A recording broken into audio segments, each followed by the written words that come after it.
Woo indeed. Post things and stuff in the channels. Everyone know. Sort of live. Sort of live.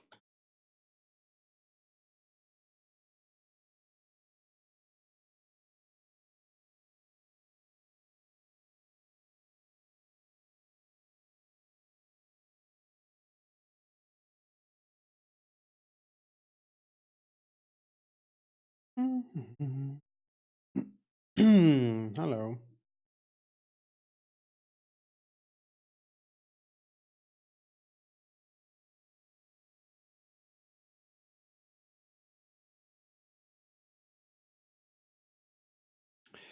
Yes, please. I have a lot to do.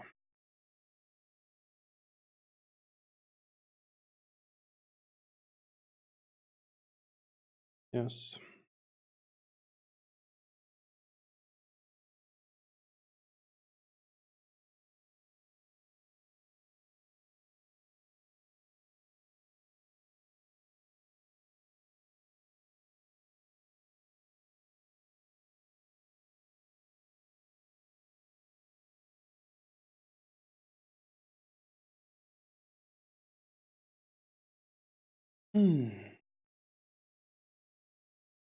Yes.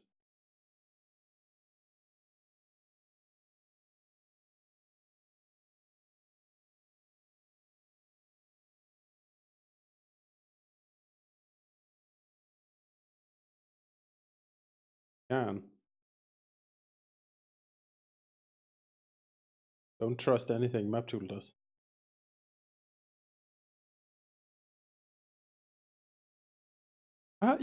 Well, you know.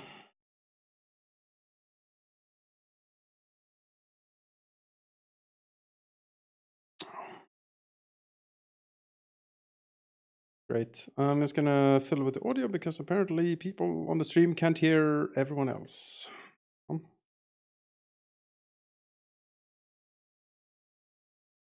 Happens sometime, unfortunately. Oh, I'm trying to connect to Jonas again, pretty sure. Damn it, sheep. Yes. Connect to me. Last session, both Valky and Sheep had made their new tokens in your map tool version, Jonas. Yep. Oh no! That was fun. All your fault. I was chortling at the both of them, like, I'm ready to go, man, guy. Oh, I don't do any silly things, so I'm ready to go. Yes. I try to be competent in everything I do. Hashtag competent grimace. That's right, competent halberd. No, you look at the class. Look who actually read it for the thing. I read it. Yeah. Yes, Hey, I okay. read the wrong book. You know. Can always trust Grimace to be ready. That's one of his strengths. I mean, I don't even try to be confident because that's an exercise in futility, anyways. I wasn't talking about confidence. I was talking about competence. Competence. That's what I meant. See, I mean, it works on so many levels. I do try to. I didn't realize he was going for that confidence. gag. All right. Oh boy. You know, you can cover incompetence with confidence, but not the other way around. Yes. Jonas, why are you breaking everything? Well, you know. It's your fetish, I understand. Yes. What are you breaking now? What's happening? Oh my god. Not my stuff, right? Surely. Everything. Yeah, I'm just seeing that all my defenses are properly updated. All right, let's update some damn heroes. Yeah, well, you know, I actually figured that I would just do most of that already. So, all right, great. You know, I have also done my homework. Sweet, tell us a story then. Us, I love stories. Yeah, we'll have to roll because what they did was first and foremost, the heroes have regrouped over the months and settled into new groups. People need new friends. Things happened, you know. Nobody wants to be with Zune. It was a thing, and so we now have 4 whole new parties, somewhat maybe similar, but otherwise mixed and matched in ways that that makes sense as people have discussed the events. People are getting older too. You know, they're humans, and some of them, and yeah, they're becoming more important. The greatest heroes of Elm, really. Most of the other heroes in Elm have settled by now, and well, for some reason, many heroes just decide to stay. It's a nice place, good reputation, you know, fine ale at the local inn, good people. So there are lots of retired adventurers in Elm, but not these guys, not yet at least. No, we have the first party, or party one, is currently made of, well, one person we remember, Snoot, still number one hero. He's teamed up with a halfling bard that's very interested in dragons, and a paladin who's a deva, and who seems to really strongly be looking for their quest. Deva have to perform a quest before they can sort of return and be reborn again, and this deva seems to have been around for a really long time, and maybe actually doesn't really remember, but it seems to be probably on the right track now. So something with dragons is probably the right way to go. That's good. Slightly confused, not elaborated on why the deva is here. Yeah. So if I could have someone, maybe Sheep would be so nice for us to see what this party is going to go up to. Because again, I've sort of done the mid in between stuff. I figured that would be better just to get done with, and then we can also have some surprises when people get to be the heroes again. I think that was fun last time, and you sort of All right, to read the surprises. blurb, you know. Sure. What do you need from me? I need a. I believe it's a D10. Just a second. I opened the wrong file. Here we go. I have a lot of them. Yeah, that looks like a D10. All right. Roll D10. 7. A 7. Well, that's interesting. All right, so Snoot is maybe appropriately taking his party down through the Sunseeker Passage to raid the lizard folk tribes below the ground. Oh my! That's rude. He was active against the lizard folk last time, wasn't he, or was that someone else? Against the Sunseekers, I believe. Yeah, sadly, there's not that many Sunseekers now because they got impact and thereby wrecked the tribe. Oh my! Yeah, now they're going down to get others because these lizard folk have stolen people in the past. And Snoot probably doesn't care too much about that. He's probably more focused on the fact that he knows that, there might be an easier way than for all the MacMan stuff to do what he got to do. Yeah, so that's what they're up to at the moment. Then we have our second party. Goran, the Dwarven fighter, leads this one. He has an incredible hatred for Tolraxos, who killed his best friend. Luckily, he has his other friend, Kellen, with him. As they pursue. Yes, his friend. They also have gotten a new aid from the Church of Ogma, who wishes to investigate and understand why this happened. I mean, why would a cleric of Ogma be in fighting a dragon? He doesn't really understand. He's sure that dragons can be talked to sensibly, and maybe with the right words, this Tolraxos can be turned around and can convert to Ogma. That would be, so he's maybe a little more moderate than Goran, but he believes that he can be a moderating influence, But let's see what they're up to. Maybe Jonas, do you have time to do it? Or someone else can do it. I'm knee deep. Who wants things. To get an extra one? Sure. What do I need to roll? All right, day 10. Okay. 9. Oh, that's interesting. I always roll this. All right. Well, this group has decided that given these mysterious murders that keep happening outside of Elm, bodies being piled up, caravans being raided, they are going to investigate this cult camp that seems to have been building the Spellscard cult camp. So they are going to go investigate the cultists, see if they can find out whatever mysterious thing that's happens there at night is a strange thing. Perhaps these dragons have something to do with it, Goran figures, and if they do, he'll be so very mad. Dwarves just don't looking forget. looking for an excuse to kill Toraxin. All right, we have our third party, led by Jin, the human wizard. They're back from Cormyr, had a great, fabulous time. Jin now has an estate with 2 wives in Cormyr, and Nice. he, Of course he does. he hopes to later establish a dynasty. Right now, he's just incredibly wealthy, as well as, of course, brilliant and smart, and just excellent in every way. No doubt. Yeah, but he has formed a party because he still is not Jin the Dragon Slayer, and that needs to be rectified. So with him, he's brought someone he met a while ago now, but they sort of met up after Zune, didn't impress Mika overly. So Mika has joined him on a strange new mission. Apparently, she has spoken with the masters in Cormyr, and her order has revealed to her that there are things from outside this universe, and that the new spark of psionics might be related to some sort of universal mission from the psionics to stop the influence of distant things upon this world. It's a troubling thing, but she has proven herself, and Jin is generally a fellow who is a little too jovial because he's had so much success in everything he does.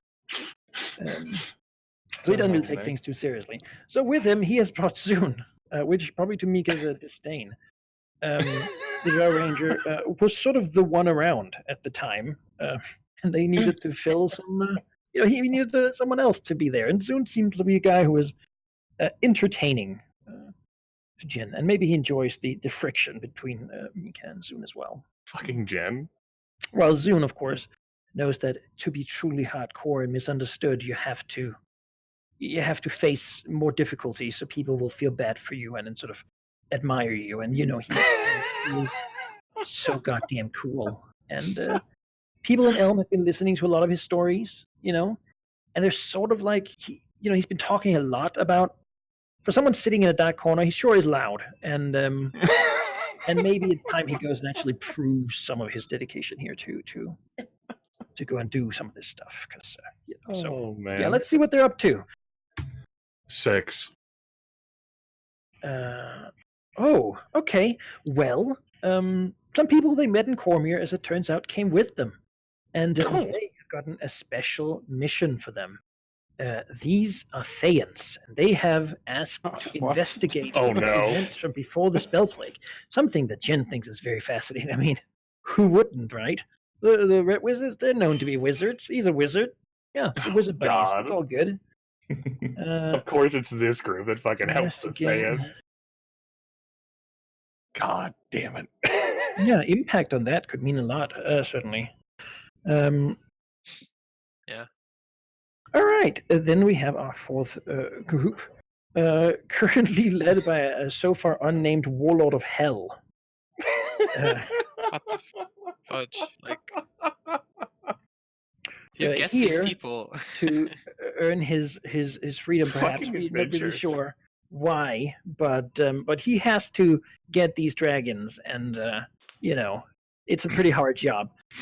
Luckily, though, there's a kindred spirit who also seemed very trustworthy to him, and sort of could join up with him. Novacree, the Eladrin sorcerer, a magic user who has talked a lot about draconic power and likes to sort of put his hand together and then praise whatever is going on currently in a sinister voice. Something that a Warlord of Hell maybe make him feel a little bit at home. It's like a little bit like he's used to. He, doesn't really expect anything else. And then, because he was left in the pile as the last one who didn't get picked, Stasi, the human barbarian, has joined them. And right now, he actually did pretty well when he was hanging out with Jin, and he got some money, and it's not too bad. But he just figured, like, Jin sort of left him with Mika and got with Zune, and he doesn't really have any friends, so he's just here to sort of try to find some bonding experience, try to make some friends, because. What is drinking your money away when you don't have anyone to do it with? And he figured this group seemed like, trustworthy. So let's see what they're up to. Valky, why What's don't you do Hell it? doing at the moment? Sure. Go for it, Valky. Oh my god. 10. Oh, well, could you bring a D4 then? Oh yeah, sure can. They're super successful. They do multiple jobs. Apparently they gotta do something in Westgate, so they're going to go there. They're in Westgate right now. Okay. Doing- All right. Jim was like, "Oh, Yeah. actually, we need to go. It's a Whatever thing. works, right? Mhm. One of my many wives, she really likes cheese from Westgate, so Yeah, they're in Westgate, maybe recruiting people, maybe trying to scheme or do other such things, but they're outside of the current scope of the dragons All right. or their affairs as they do things in So- Westgate. I mean, Jin did really great in Colmere, so. So Snoot's group, hunting like lizard folk down beneath the surface. Mhm. Goran's group is looking and poking into the cult, regarding like all of the mysterious bodies appearing around Elm. Mhm. Jin's group is on a special mission from the Thayans, and the Warlord from Hell is in Westgate. That's what they're currently doing. Some of them have had a little bit of sort of personal growth over the time. People have a few traits exchanged here and there. But mostly, it's the people we know and love. mm, Yes. Yes, love. Yeah. So that's what's going on with them at the moment. That wasn't so bad, was it? I mean, when you put it like that, yeah, I'm convinced. Not bad at all. I mean, they could have been trying to raid caravans or something, but it turns out that is a hot topic. Yes, it is. Competition there. You wouldn't even know. Yeah.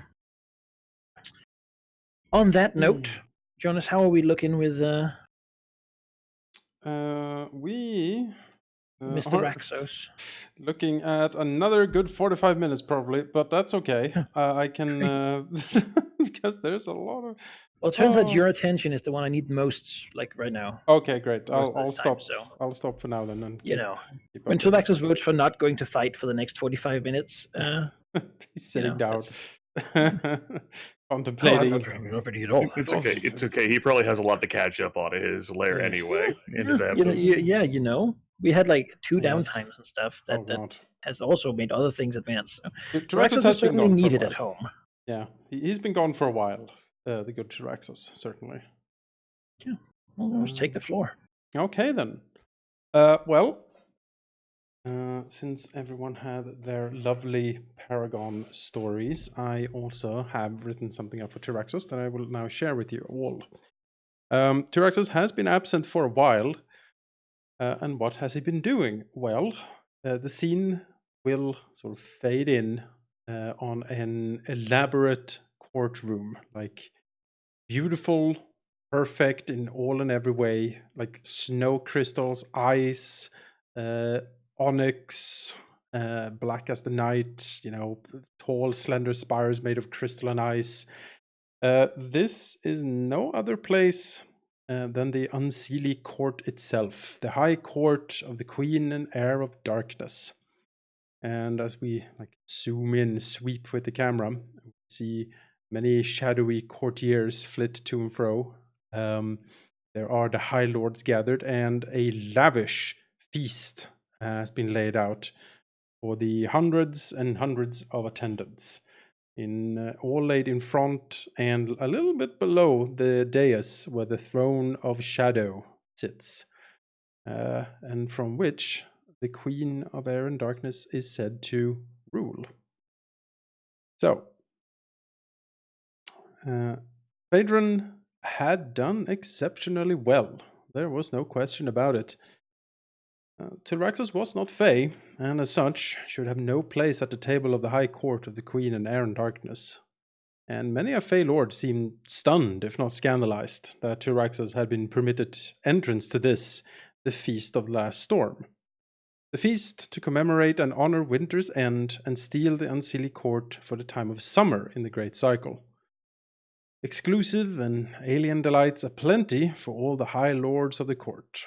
An incredible honor and a titanic feat of political maneuvering by Phaedron to get Tyraxus here.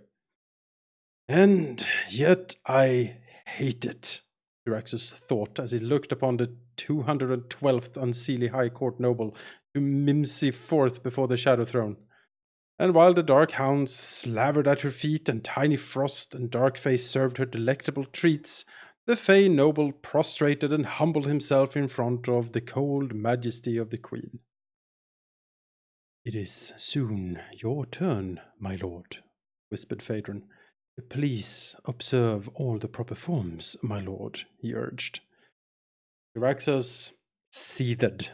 Something inside his being told him that this was not right.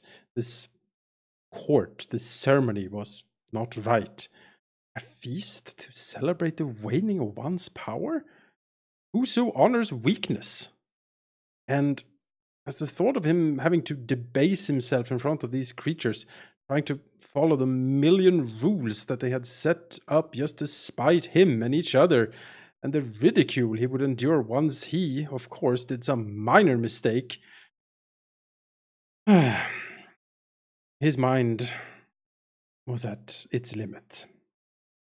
"Lord Tyraxus, Earl of Winter, you may step forward," the sniveling courtier called.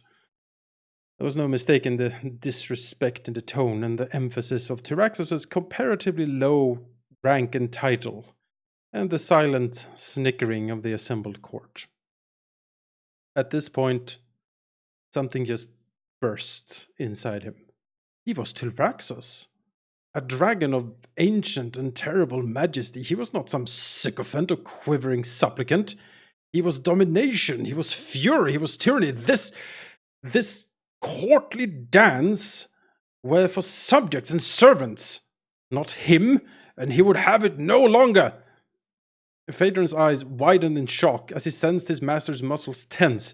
"My lord, you," was all he could manage before Tyraxus roared in primal fury and charged through the feast tables at the simpering buffoon of a courtier. The alien food and thousands of cutlery upended in a shower of gleaming ice and silver as by a charging dragon. The Fey Lord managed to utter a surprised yelp before Tyraxus hit him like a fanged avalanche. His thin and black and red blood and limbs flying everywhere. The gathering gasped in unison, and all eyes turned to Tyraxus. "Yes! Look upon me!" roared Tyraxus. "Look upon Tyraxus!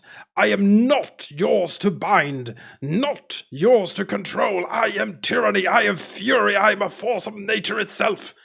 Never shall I be controlled by you or your sickening rules.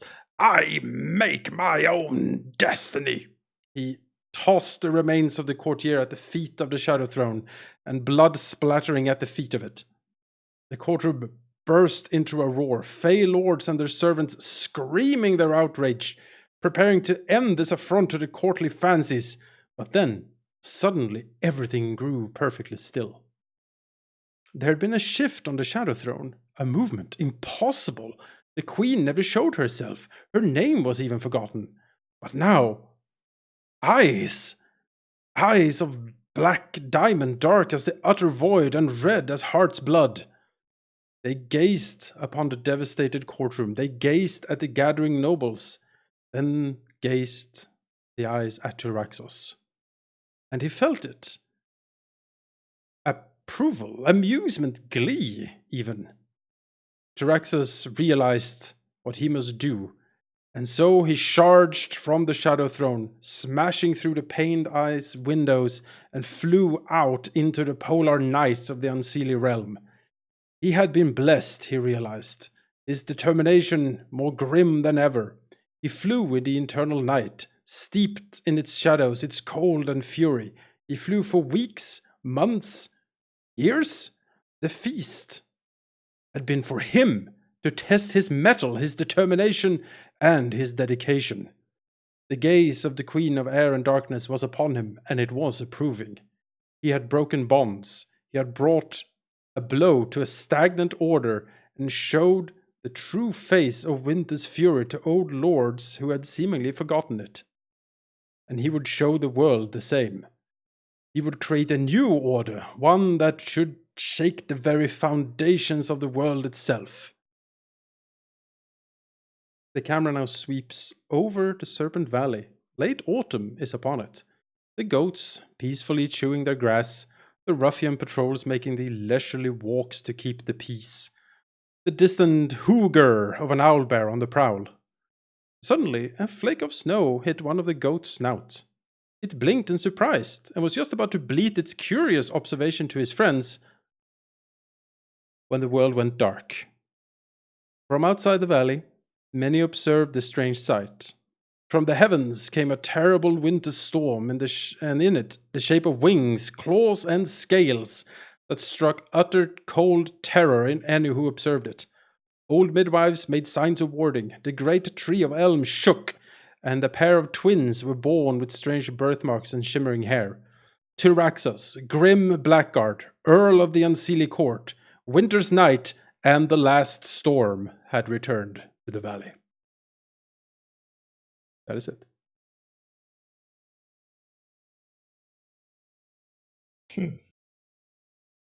Wow. How to almost get your character killed in downtime. No, I like it.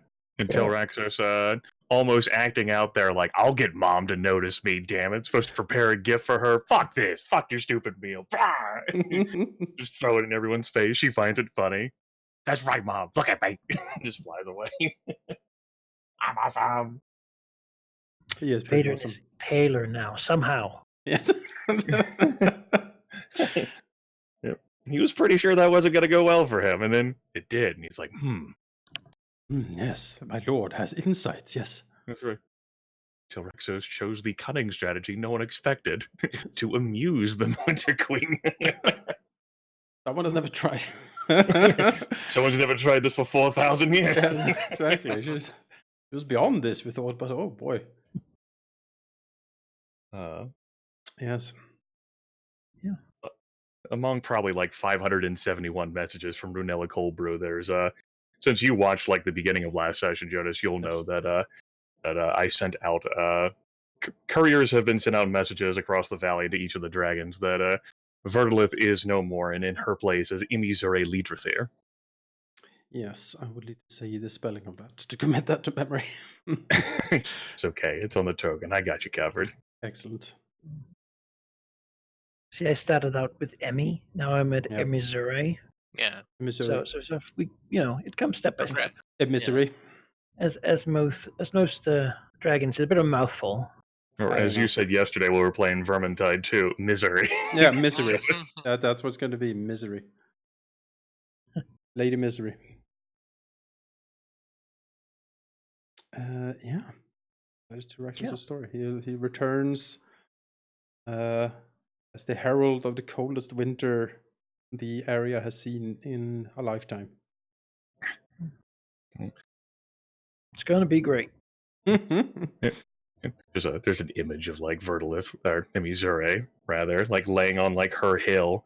It's been like cleared of like the farmstead. It has like Mhm. little saplings like dotted around it, like communicating with like a few of the were-rats, and then like off of like the distance, like the winter storm like brews and takes effect, and like her head shifts. She says, "He has returned."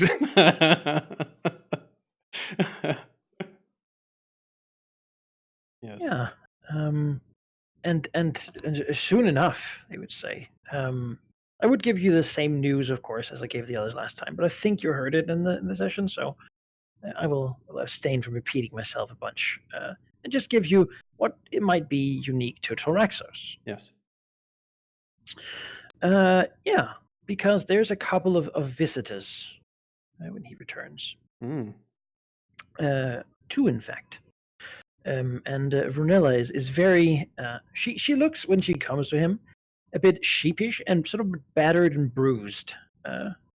She's got a few cuts that are healing, and it seems to have been. She's been in a bad way at some point during his absence. He's been gone for quite a while, and so is Phaedron. Beyond that, she looks a bit tired and very relieved somehow to see him, which might not be what he expected from his newfound power. But seems that there's been a lot of stress to run the show, so to speak. I suppose Phaedron looks in a similar way. This was, you almost died from a heart attack. This whole thing, Ladrin don't really age like men, but he has age. the equivalent of 40 years. Somehow he looks more haggard.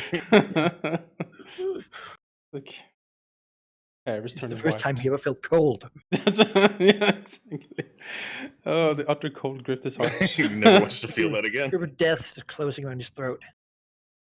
The tortures they would have done upon him.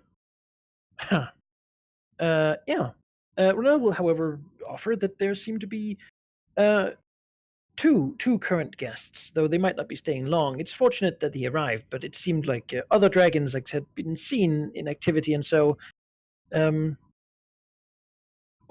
guests. One who she doesn't know, but he did her a great service, really, and he wanted to speak to Raxos, a merchant called Pudgar.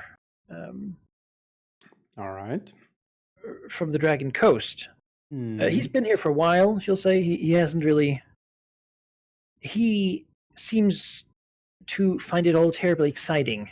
He doesn't seem to have traveled far from his hometown for a long time, and this is all very exotic to him. I'll tell you when we get to that. She will then say, the other one has come recently, Diane of the Winter Court. Lord, it seems he had a skirmish in the south, and, he wishes to discuss it with you. All right. All of this seems perfectly feasible. Do you have a preference? Well, did Runella herself have anything scuffed and bruised? Like, is that a problem we need to address? That would be the talk with the merchant, yes. Bring the merchant then. All right, bring the merchant. He'll go and bring the merchant. He isn't staying in the lair, in one of the sort of wooden constructions outside. Yes. Yes, of course. The shop has a couple of rooms at the point. Yeah. Travelers might come around, and seems that visitors show up and wait to be here. We'll put him over here and see.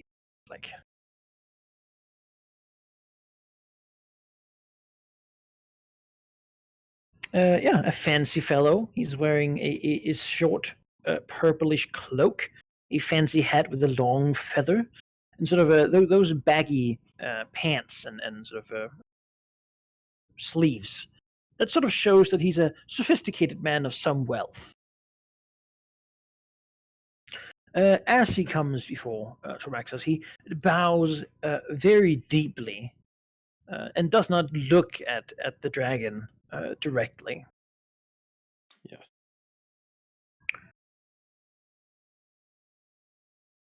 Traxos will, let him be bowed for a while, and then he will make like a motion with his claw to indicate that he can stop bowing and start talking. Mm-hmm. It is an utmost honor to. She looks to Toraxos. It's clear that he sees Toraxos, and there's like he's afraid, but also sort of excited to be that afraid of something like Toraxos. Oh, we'll see. Somewhat in awe, you might say. That's good. As he stares before. Apologies. Yes, I. So. He looks through Brunel, who sort of rolls her eyes slightly at this. It seems this man has been somewhat impressed by much of what he has seen here so far. Okay. She will start. Yes, perhaps I should begin explaining the circumstances that led to Mr. Glass' intervention for us.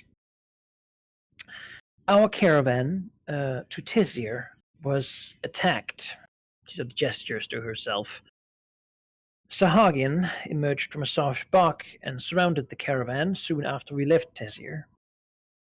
A member of the caravan or two seemed to have been in on it. We were set up, so to speak.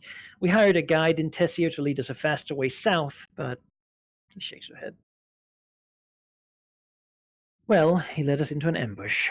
There were too many of them, and, well, he demanded that we surrender. Luckily, in short, Potgar here came to our aid with his own caravan soon after ours had left. That does not sound overly distressing, Lord, but there is problems. The reason we have not continued our work there. The guide spoke when we were surrounded, stating that this was simply the welcoming committee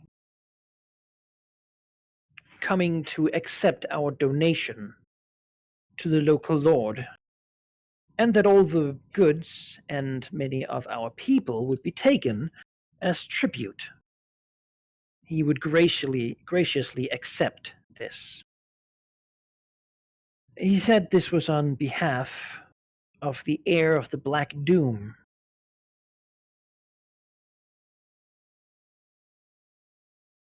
Now I wasn't having that, so I blew my horn and told my people to fight. She looks at her, it gives him a little bit of a pause, just almost to see if he's impressed or happy that I mean, that was the, you know. He gives a slight inclination of his draconic head that he does expect his servants to fight for him and not give up his goods. It was pretty hopeless, to say honestly. I would have died, and so would the others. The caravan would have been looted by these fish people. And, well, you would never have gotten this news. Luckily, Potka here came with his caravan and his caravan guards, and, well, they effectively saved us all. It was still bloody. People were wounded badly. These things fought with a fury. She shakes her head. Eventually, though, they disappeared back into the bog, and we managed to leave. He insisted, she looked at him, for he seemed to know that we were working for you, Lord. She looks at him. Again, it's quite clear that she seems to not really be sure what to think about this man. Yeah. And he insisted, or begged, really, us to take him before you so that he might speak his mind and word. He has been very tight-lipped about speaking about these things to anyone but you, it seems. All right. This Potka. He sort of stares at the dragon, maybe getting a little too excited in the whole situation. Oh my. Well, Licks his lips, eager to speak, but not sure that he should yet. Draxus will look at Renella if she has anything else to add to this before the crazy She shakes man. her head slightly and just, seems she's tired. This was not, she's had a lot to do. Yeah, then Tyraxus will make a motion towards the good merchant that he can speak. He bows deeply again, before sort of moving up and sort of looking. When he bows, he takes his hat off too. He's holding it sort of to his chest. That's nice. My lord, I hope my asking to be invited before you has not incurred any negative, anything negative to you, Lord. Tyraxus smiles to himself and says, "Not as of yet." Yes. I am indeed, as Lady Brunella said, I'm a Podgar Glass. I run an import business in the city of Elversalt to the north. Mostly I import things from Westgate and sent them on to the Salt Coast or the other way around. not the most lucrative. I'm sorry, I ramble. It's quite clear that the man is not a very great public speaker. Yeah. Well, I overheard, my lord. We stay informed in Elversalt, and I overheard the guide speak of things to be done to this caravan, and I recognized the name. He said the name Traxos, Lord. He knew who you were, and that is why he targeted the caravan. I could not let that happen, Lord, so I moved my own caravan, leaving my goods on the market to intervene. My own guards did not know what they were signing up for. They might have mutinied, but Lord, I could not let anyone put his hands on your goods, less of all. Those peers quite suspicious at this character. In fact, I want to reach out to you, my lord, on behalf of the Merchants' Council of Elversalt. I'm not a very high member, perhaps, but I will offer any aid I can if you, mighty lord, wish to establish yourself, maybe a permanent warehouse or some such, so that you might partake in the trade that happens upon the city. So, lords such as yourselves amongst us would be a blessing to be untold. I cannot overstate that.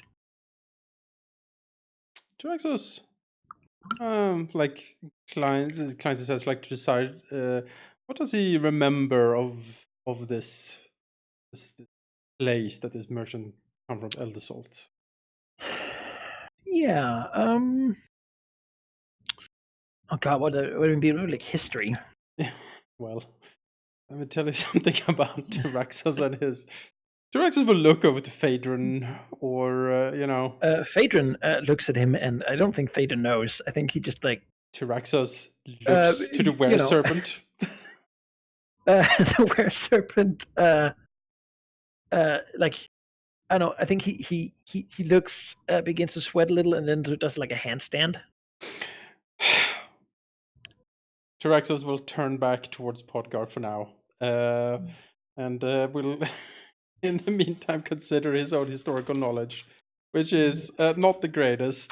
All right. Yeah, no, I mean he's from the local area. Elversalt is a rather wealthy merchant town of about 10,000 people. They live pretty much just on trade. Generally, I mean, they're really particular because they're in a crossroad, and most trade that wants to get from the west to the east of the continent has to pass through Elversalt. It is not a sort of a key point, but there certainly is money to be made there, and certainly is also a lot of information that flows through. The city doesn't really produce a whole lot by itself. Locally, mostly just whatever you might need to travel, rope, wagons. There's like a horse trader that have somewhat famous. But beyond that, I mean, it's exactly what it says, merchant town. In more recent years, it has seen somewhat of a decline because the nearby port cities of Ilpor and Pros have, effectively been destroyed by the sort of the sinking of the water level in the Lake of Dragons, which moved their ports really away from the water.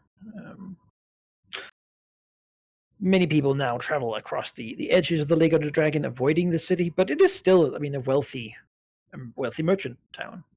Not the level of Tessier, but yes. Joe. All right, yep, that's fine. Draxos will nod as the were serpent keeps doing his handstand over there. He better not stop doing that handstand. Oh no, he does not. Yep, Traxus will continue listening to Podgar. Yeah, I have connections. I even have a place in mind, a place that might, if my lord would require it, of course, soon be vacated. My lord, it could be vacated he said, "Well, I would have to get back, but once I was back, it would be a matter of hours to get that place.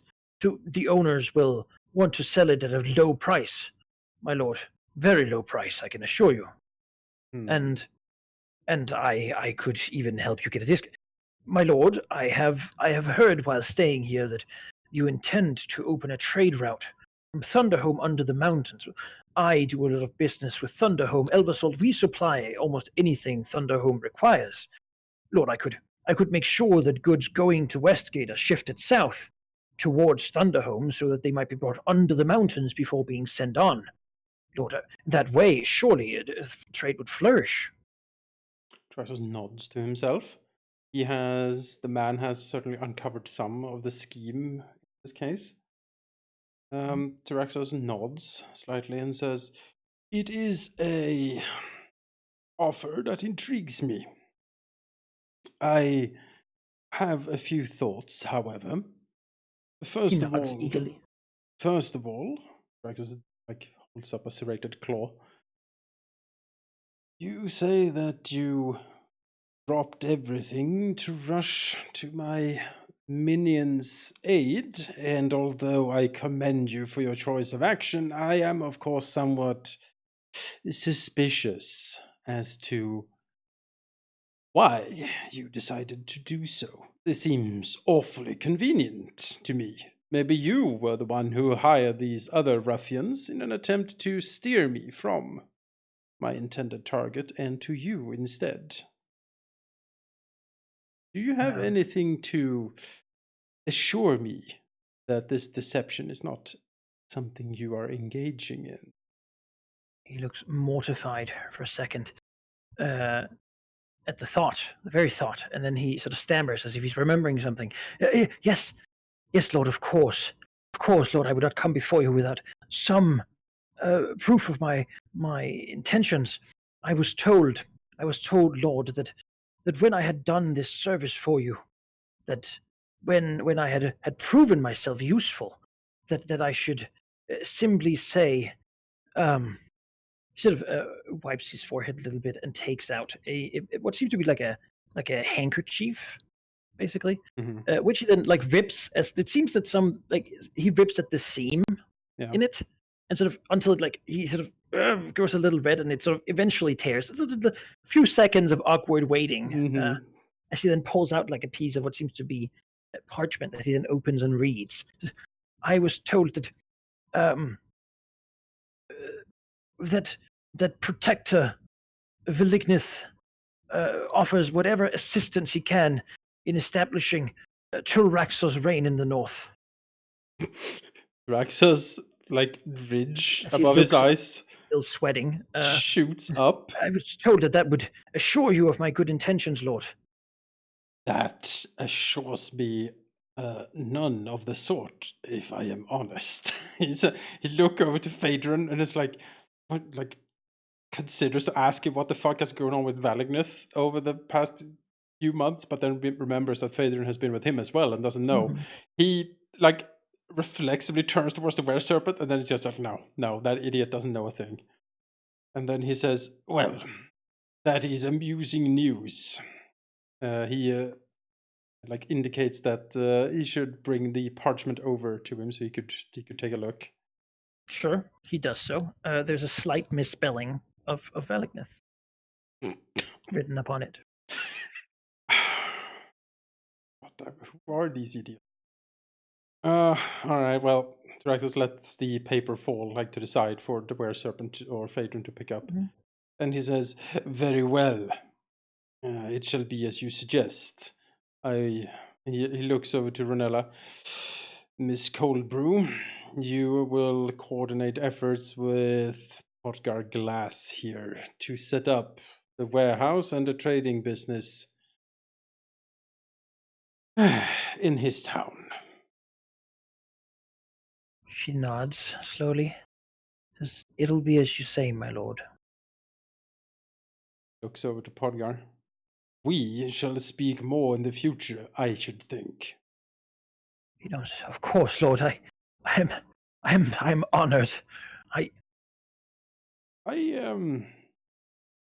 One question. You say that your disposition towards me is shared by your peers. Of course, Lord. Yes. I am once again applauding your choice of masters, but I am unaccustomed to your kind welcoming my presence in their villages. Tell me what has changed their minds in this.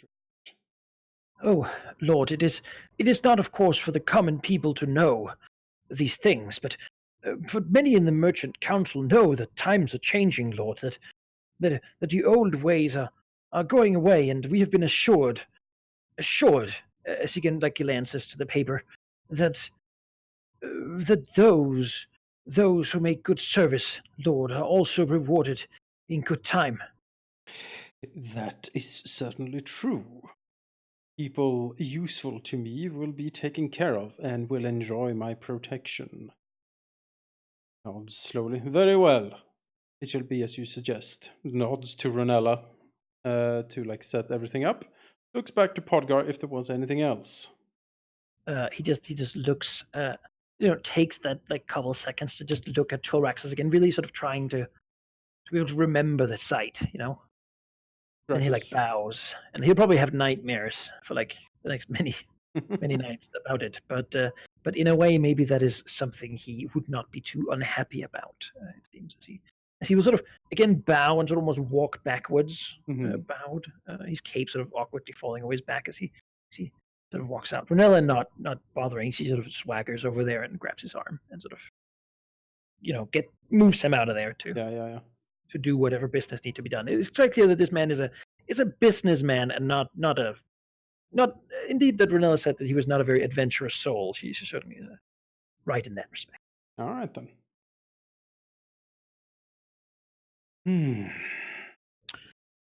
Phaedron will look over as they're gone to his master and say, "This was certainly unexpected." Yes. Valignith has, for some god-forsaken reason, decided to help me, and I cannot imagine why. I think I must talk to him about this.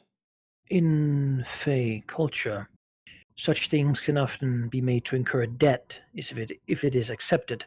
Though I do not think, tracks a little bit, I do not think Valignith has entered the court. That would shock me completely. No, there is Now, something else here that I has did changed his catch heart. a name. Yes, he nods.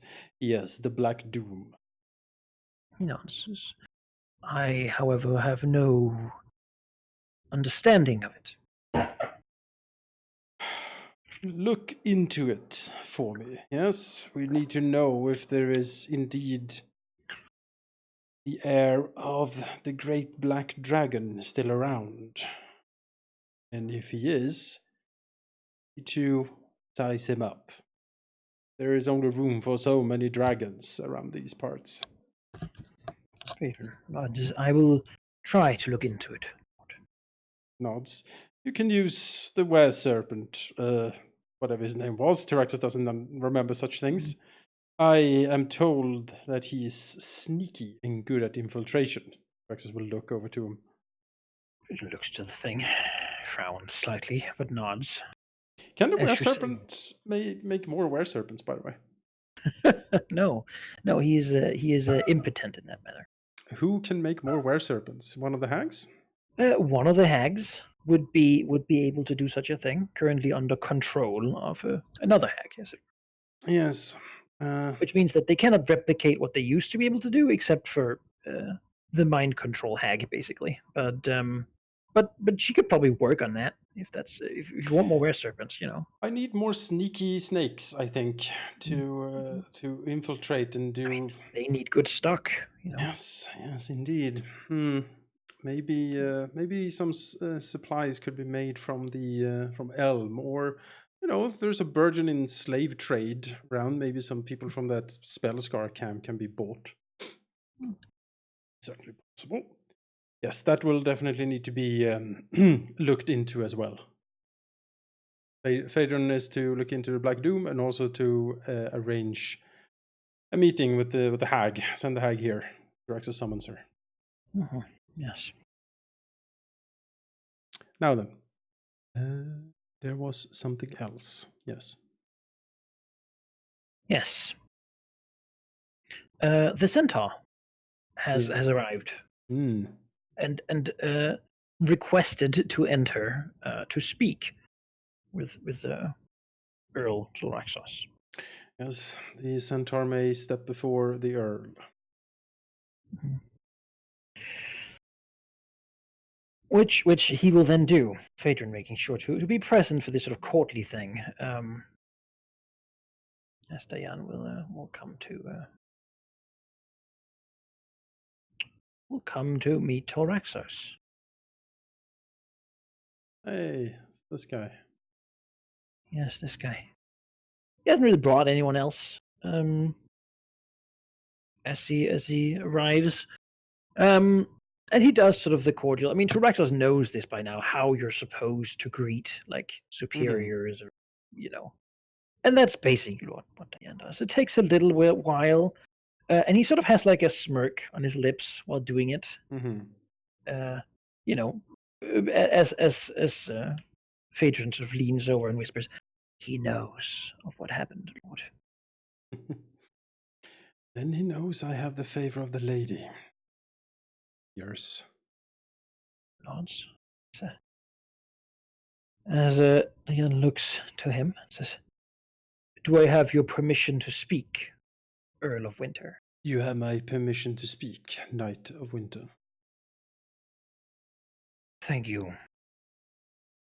I have been approached by no less than 5 entities, most recently, that have requested that I become their instrument upon the mortal plane, so that they might cleanse the court of impurities."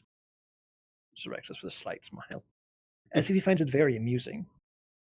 "I have you to thank for such attention from the court, certainly. They appear to all wish to remove you and offer me your place, but of course, I stand by my word.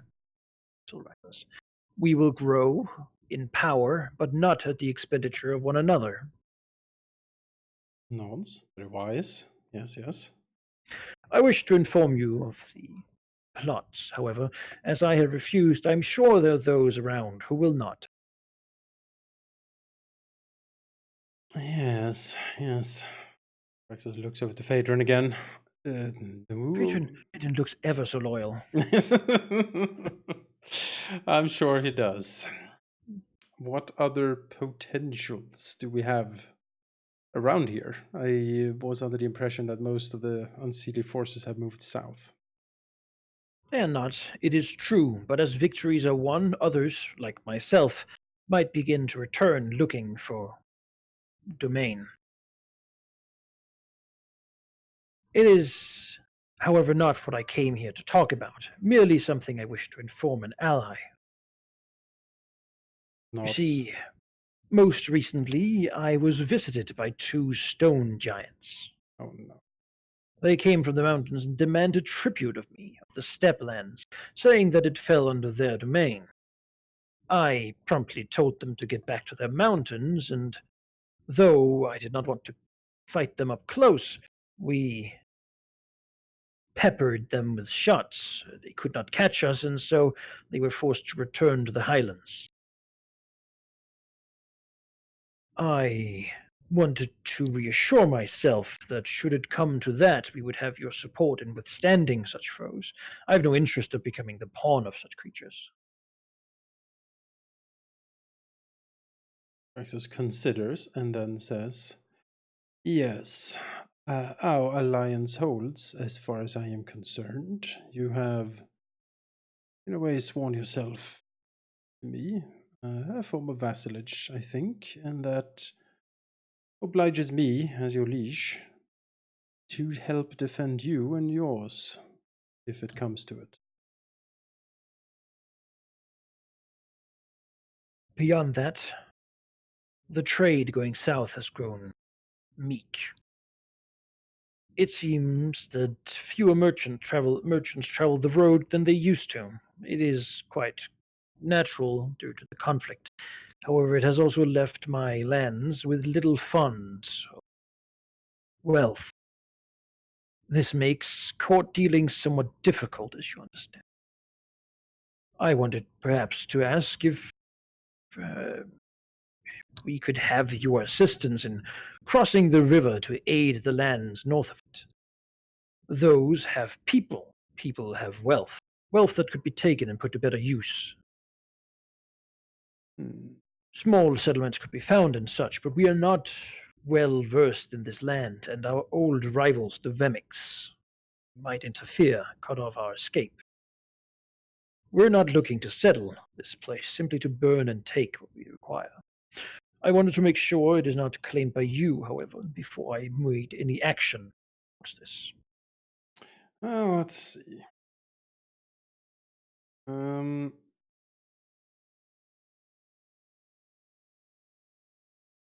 Roxas will say, I have plans and ambitions to return control over areas south of the dam.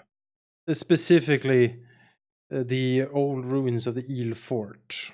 That I intend to turn into a proper garrison, a fort to help guard against the south. From there, anything that you capture in the Southlands, anything you hunt in the Southlands, mammoths, ebony, furs, anything like that you wish to trade, you could potentially trade at the Eel Fort or here, close to my lair. I have currently no interests in the plains south of the valley. Most of my interests lay north towards the cities. And what cities, if I may inquire? He just steps a little closer, turning his head slightly. I would ask into your ambitions. If you claimed what you wanted, what parts of the north would it be? My understanding is limited, see, but I understand there's a coast beyond the hills. My immediate concerns is north of the valley. The cities, anything north of the river, you might consider be my points of interest. I am interested in control of such places, and although I do not have the manpower to seize them in a siege, I have the manpower to seize them economically and politically, which is why I intend to do. If I control trade, I control people. That is my ambition. Nods slightly and continues. However, as of yet, these places are not controlled. So, my people would wish to cross the river, say, find cities and villages there, take what we require, and then leave them to go back south. I would require your acceptance of such a mission, such a raid. And I might also require your servants to help guide us to suitable targets that would not crush you. Your main target, then, if I might make a suggestion, would be the town of Elm. It is a place that has been fattened by the hero activities of its inhabitants. They have hunted down my patrols, they have attempted to raid caravans, rooted out monsters. If there is a place where there is gold, it is certainly in Elm. The place is not without danger, however, but I am sure you and your people are skilled enough to avoid such things. The more you can strike at Elm, and the more you can weaken its people, the more pleased I will be. It is one of my strongest obstacles here in the north. Centaur nods slightly. You... And so, should we weaken the defenses, I'm sure that should we not manage to capture the wealth ourselves, once you do, part of that would. Services rendered will be paid. I can also direct you to the city of Tissir up north. It is a city that needs a bit of drain on its resources, I think.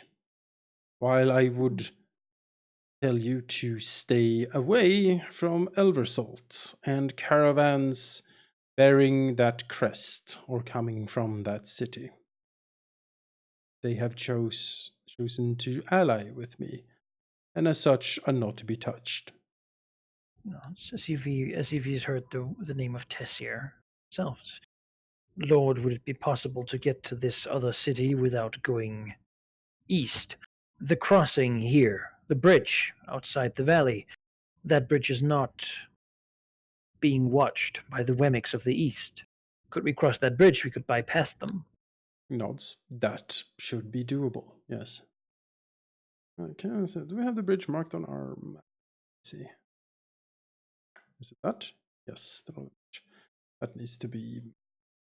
It's a pretty small bridge, all things considered. All right, well, I have a product now then. It's sort of a wooden thing, slightly decayed. Yes. No one really takes care of it. They may use the bridge. It's just then I shall soon request, perhaps, some of your merchant dwarves to show us where caravans go, and we will capture much. Might even be enough that some can be left as a token of gratitude for the passage.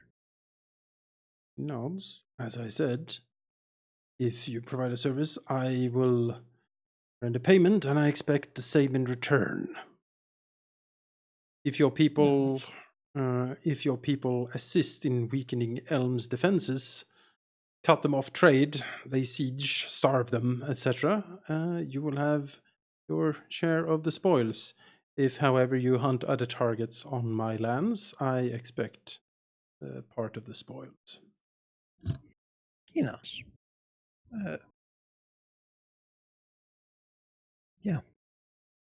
Then so be it. If I hear more of High Fae attempting your demise, I will, while not putting myself out to dissuade them, inform you of what I encounter. Sounds excellent. Oh, one thing. There was a lot of hobgoblins down south before. I wish to come into contact with one of their leaders, a hobgoblin warlord, one who runs one of the phalanxes. Do you happen to know anyone like that? He nods. There were several when we traveled with the Red Banner. It was a rather large warband. We did not come into direct contact with them. However, services rendered, he smiles, I'm sure there's something I could do to find such a person. Most of them are from the Osround Mountains, the eastern side of the plains. Excellent. Supply me with the name and location. I will reward you. What should I inform him this be about? A meeting with a monster such as yourself is not something people do frivolously. That might be true, but I happen to know that hobgoblins do enjoy the chance of conquer and implementing order and structure into things, and they have a history of serving blue dragons before. If they are told that Draxos, Earl of Winter, Blue Dragon, wishes to speak to them, I am certain they will be eager to do so. Of history I have not much learned, but I will trust you in this matter. Draxos nods. The Red Banner is far south. It will take some time, but I will do all I can. Excellent.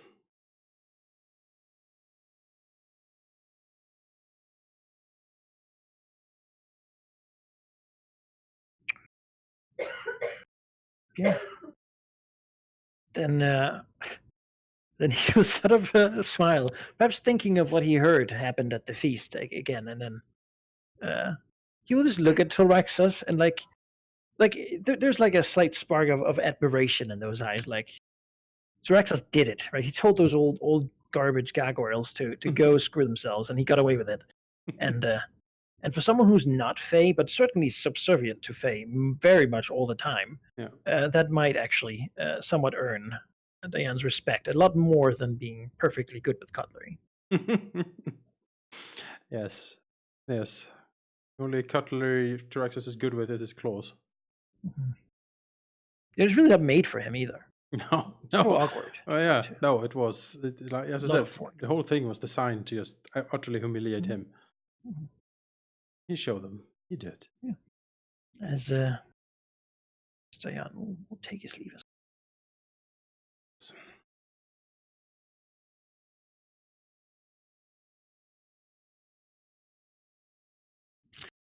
Beyond that, though, there's not an immediate thing, but a few days after, assuming Joaxa spent those just like the others did a little bit. Yep. Someone will show up. A small delegation, a couple of armored dwarves with hammers, and a dwarf wearing a robe and a fancy helmet. A delegation bearing the mark of Thunderhome. Okay.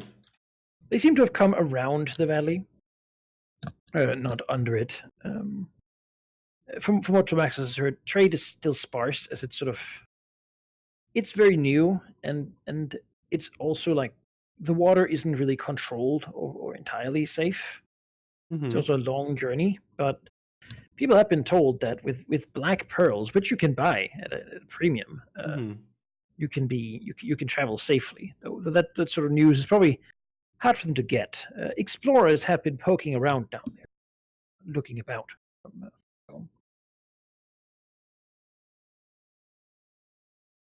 The delegation will ask to speak to Raxos, as they have been unable to discover the lair of the dragon known as Beligneth so far.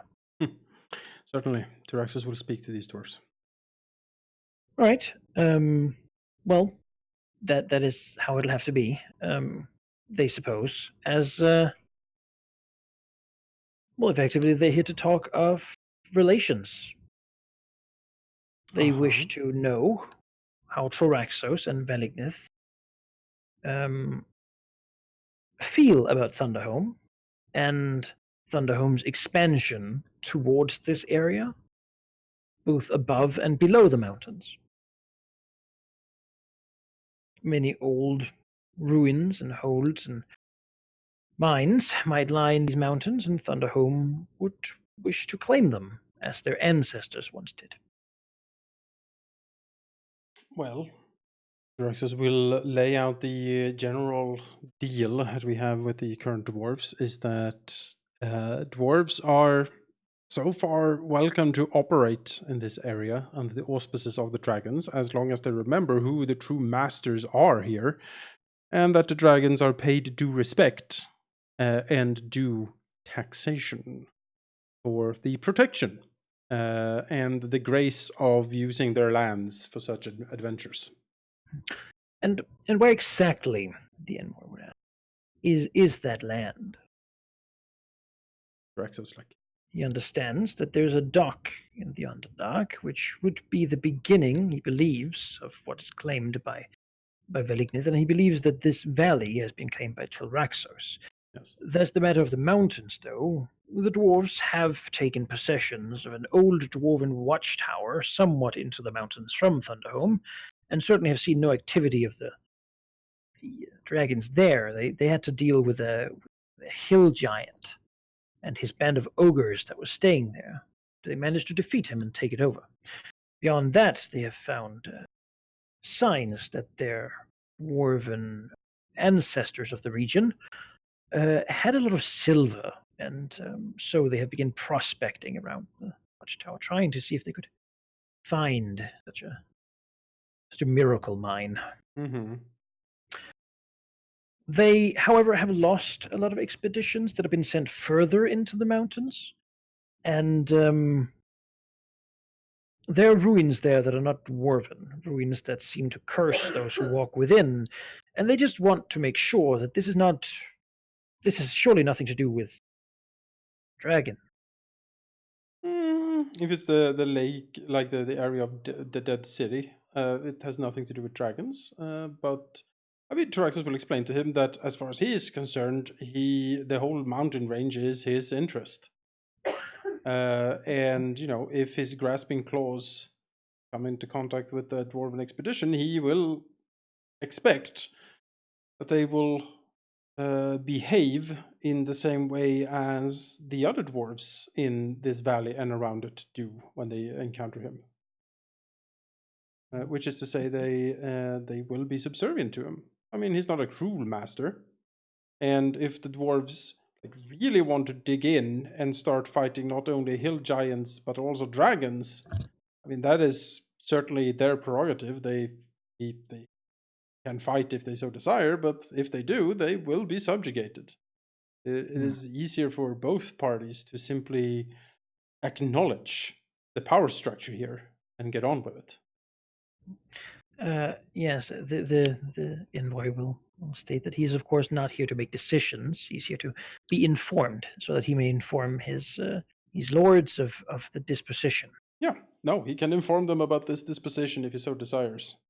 And Taraxis will also tell him to speak to Runella Coldbrew or the matron down below, and they can inform him how much the dwarves have so far prospered under the deal with the dragon.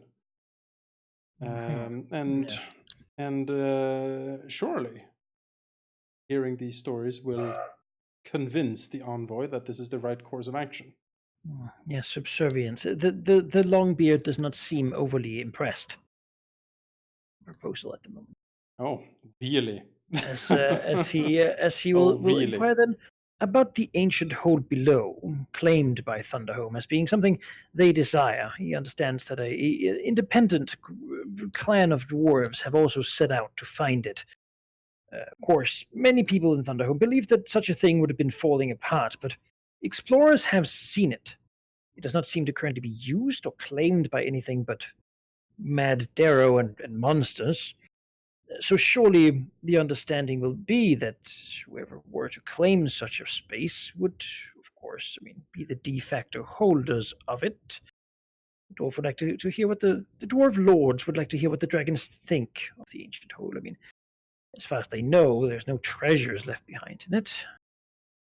Taraxis will inform me that he's the ancient hold as a strategic and stronghold point to tighten, and secure the way to Thunderhome. That is simply how he sees it. He has the intention of claiming the hold and controlling it so he can secure the trade route. Though, of course, it might be possible to allow Thunderhome to claim and control it, clearing it out and stationing a dwarven garrison from the south. Such a place could begin to be renewed. More settlements could appear at the edges. It could be the spearhead for more dwarven civilization. There are many dwarves looking for quests and homes from the south. Yeah, he certainly can understand that, but this is also a ruin that is interesting to him. As such, if dwarves were to claim it and put up a flag and then flaunt, independence in his face, he would be forced to act. This is his valley. It is his fort. An arrangement can surely be made. Yes. So he would then claim all of the mountains to him. Yes, certainly. And there's no negotiation on that. Oh, there's always negotiation. Okay. Yes. The delegate will nod, write some dwarven things in his notebook, twirl his long beard, look at Taraxos. He's a scary big dragon. That certainly is no lie. Yes, he will ask if Turaxos might be able to bring the dwarf of Thunderhome's good word to Valignant, wherever he might be. Oh, Should he encounter him? oh, certainly. Taraxis can certainly bring such things. He might even bring Valagnith here if he really wishes to talk to him. The dwarf would say that Turaxos seems to have made it abundantly clear. Oh, wonderful. If he is the claimant to the whole thing, then there's no need for anything else. Then we are done. Yes. He'll give a slight bow and then he will leave with his people through their trek home to inform their lords of Turaxos' words.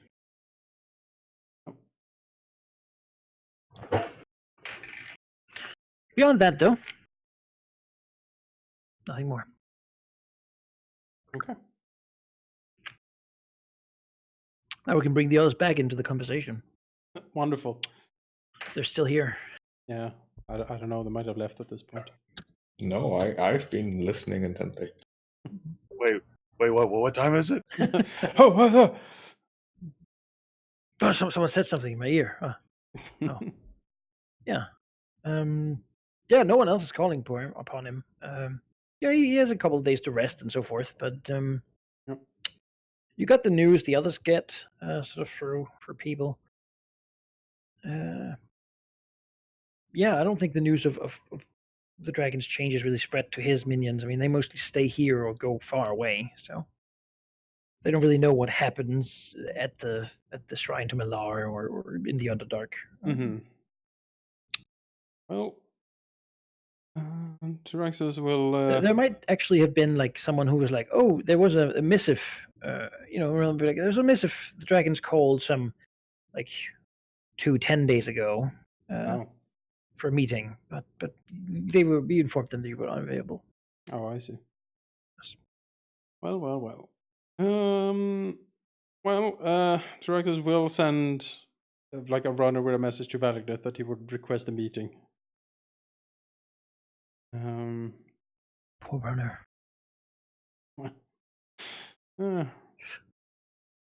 Tilraxos pats the runner condescendingly on the head. It's probably the fucking were serpent of like a serrated claw. No, since runner has no leg. The bear serpent is quick, right? You know, he slithers. slithers away. Exactly. I mean, the runner would most likely return with a message that is basically, well, you know where to find him. Well, I guess he hasn't moved. That means he's home. Yes. Lord, yeah. Oh. Lord, Valagnith states that he is home. I said, like, collapse up on the ground. Practice will snort a spark of lightning. Yeah, you go back down and tell him to come up. I said, no, you get him to come down here. See how long we can get this were serpent to run back and forth. That's very humorous. Yeah, Oh well. Real designs of goats and Yes. Well, Taraxis is in an amicable enough mood. Things have been going his way, so he will indulge Valagnith's hubris. And he will take flight and swoop down into the Underdark to have a talk with his red brother. The red brother. The door to Valignus' lair is, as usual, wide open. Like a pair of dwarven guards in the like front lobby. One of which will go running to fetch Valignus. They see Taraxos approach. It does take a little bit, however, with the other dwarf sort of awkwardly standing there. Like the lair is open for visitors, but not that many actually come, so they presumably don't exactly know how to act in that situation. Other than trying, to stand upright and seem confident and competent, which presumably they may be. But after a few minutes, You can see the red shape of Velignith winding around the corner, sort of a curious look before he settles down in front of Direxos and doesn't really say much, other than just looking at him, perhaps with a slight smile expectantly. Is Valignuth changed in his appearance in any way? The thing you would immediately notice is that he is not wearing his armor, which previously he was for the most part, even in situations like this. All right. Well, Axos will then look at him and say, "Yes, I have just come from a meeting with a falling merchant who apparently you encouraged to help out one of my caravans."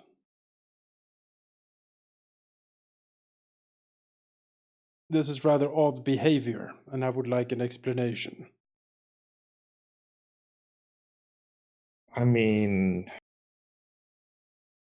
do consider it somewhat insulting to consider me helping you odd behavior, although perhaps I haven't been as obvious in the past.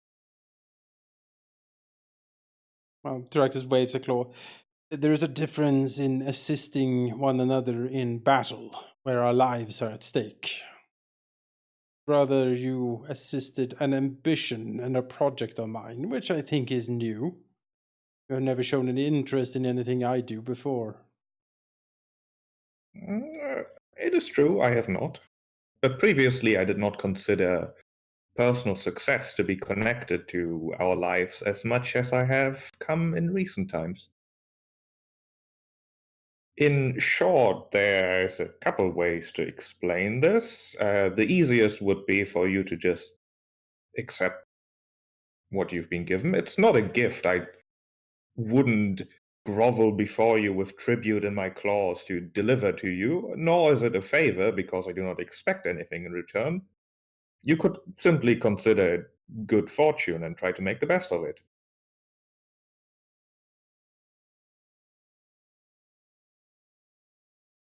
Shifts his weight a little bit. Yes, you have. There is something going on here, Valigdith. Something you are not telling me. Good fortune, certainly. But I haven't really known you to do things out of the goodness of your heart before. Oh, I would never. I don't think any of us would. In the end, we are selfish creatures, envious of each other's success. Or at least we should be, except our situation is fairly unique.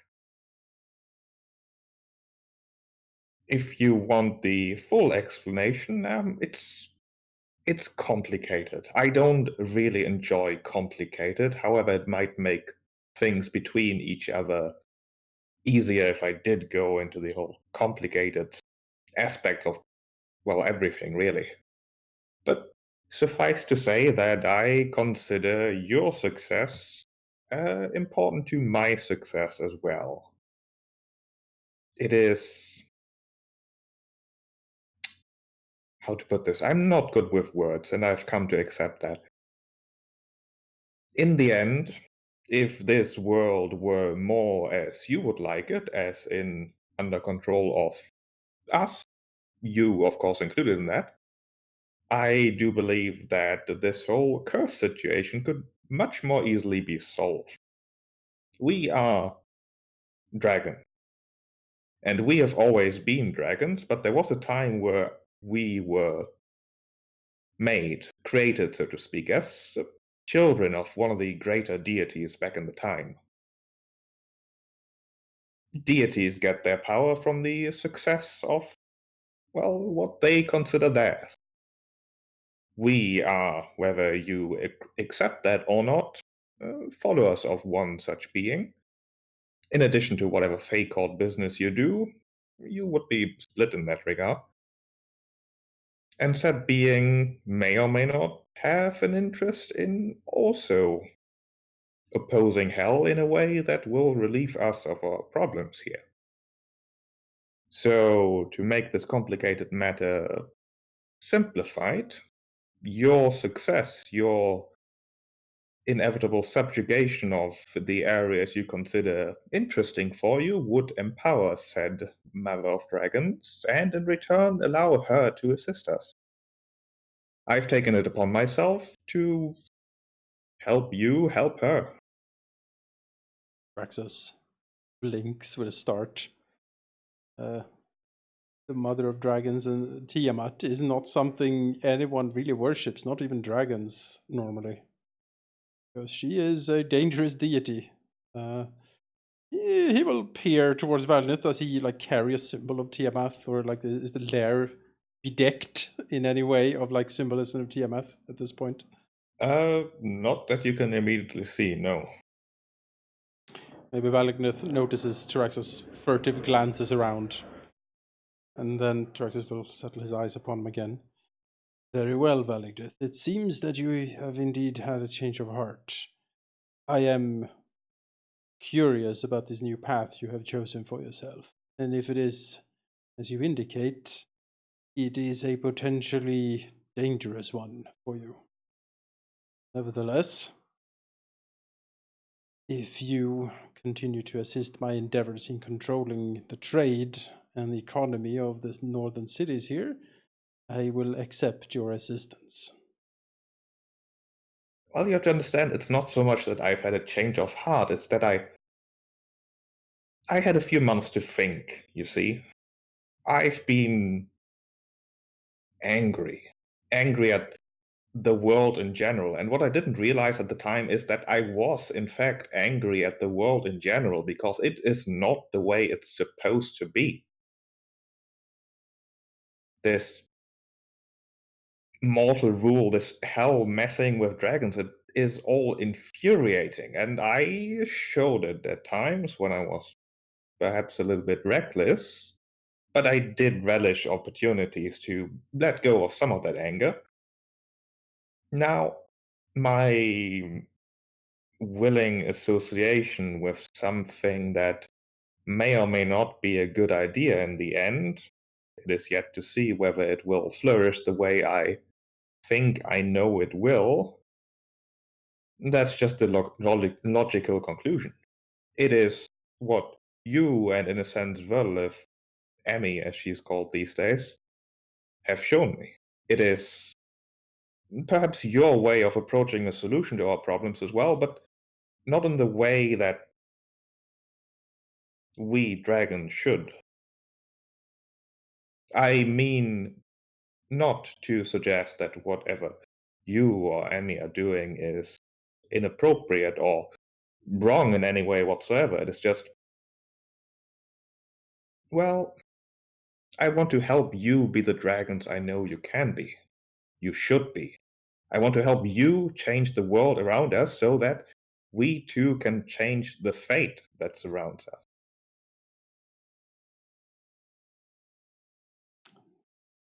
Muses to himself that Valagnith has become a philosopher of some kind in the past months. He will slowly nod, say, well, it seems that much has happened in my absence.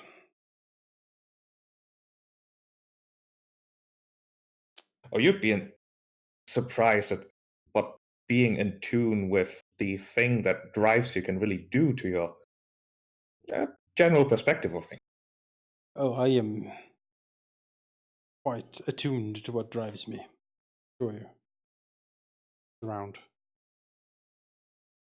Has there been any further developments of Elm? I intend to set things in motion very soon. You are welcome to join me, or watch if you like. I have a vested interest in subjugating that place as well. As such, I will join. He nods slightly. I intend to motivate the lizard folk below to assist in the attack, but I reserve the right to burn that damn tree to the ground. I have acquired the assistance of my vassal, the centaurs of the plains to the south to harass and pound Elm's trade and defenders. If we can cut much of their supplies off, they will start to starve. Scratches himself with a claw. Has the band of ravening madmen with the spell scars done anything to Elm? Has there been any conflict? I'm not aware of anything, although I've not really been involved with those. That would be something you'd have to ask Emmy. She's been doing things over there, I think. Doctor snorts. For a bunch of crazy zealots, they're awfully peaceful.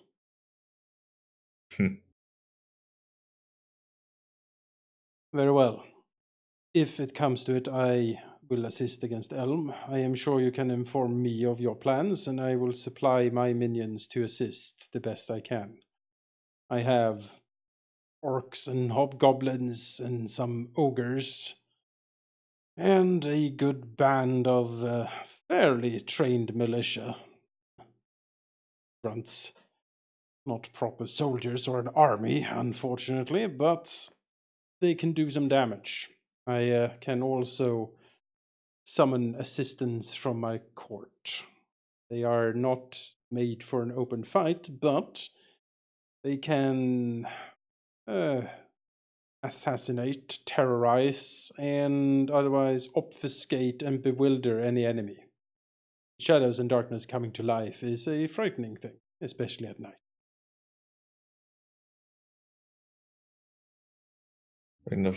Nods slightly, although, been tilting his head slightly as you mention all the different things he can do. He doesn't seem entirely interested in the details too much. Stop and shrug, roll his shoulders and say, very well, I will seek out the others and see what I can learn of what has transpired in my absence. There was some sort of dwarf emissary from Thunderhome here, came the landway. For some reason. He wondered what claims we laid to the mountains and beneath it, and I told him that we lay claim to all of it. You might expect a similar emissary soon.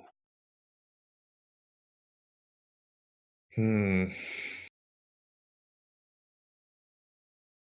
not exactly the talking type. Then dip him in one of your forges, I reckon.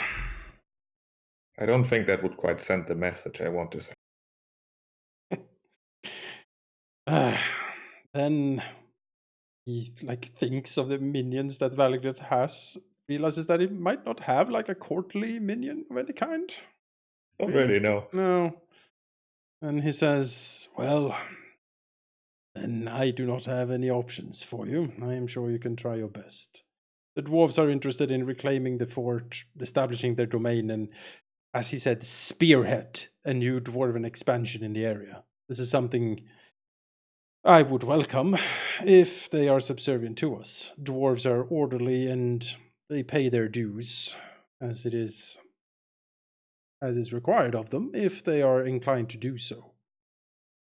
We just need to make them inclined to. We will have to make them see us as the masters of this place, and perhaps eventually even them themselves somehow.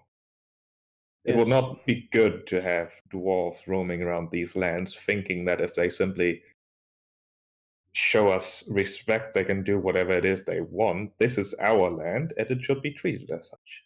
Yes, I informed the dwarf of similar terms that anything they do or their activities here is bound to tribute and taxation as any creature that lives in our lands. I'm not opposed to have creatures living here. In fact, I relish it. I want a flourishing society, I just want me on top of it. In the end, I'm sure you'll tell the dwarves whatever it is, they need to know. I don't think I have to get involved much.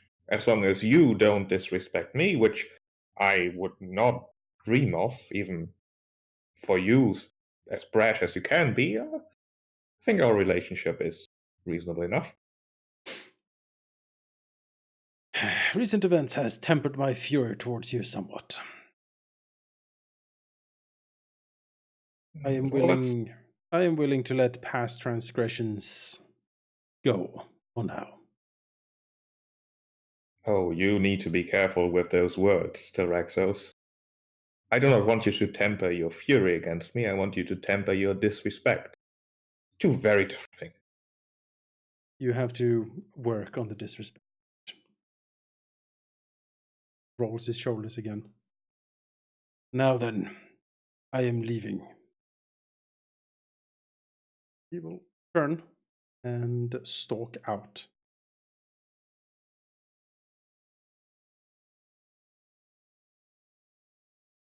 And he will, Traxxas will start flying over to the other side of the valley to seek out his good old buddy Varistrix. Oh my. The owlbears give good Hoogers. a good greeting and a warning in the same sense as Veristrix emerges from his dark dank cave. Is there like a bell or something? No, the frantic administrations of the owlbears of having another of those weird creatures that feed them appear seems to be enough of a clamor for Veristrix. Oh, hey, one of the people who feeds us. Yay, food, yay. Hooger. They all like crowd around Yep. like, Santa's Christmas. And rub them on like the head, effectually toss them some meat. They go away. Yep.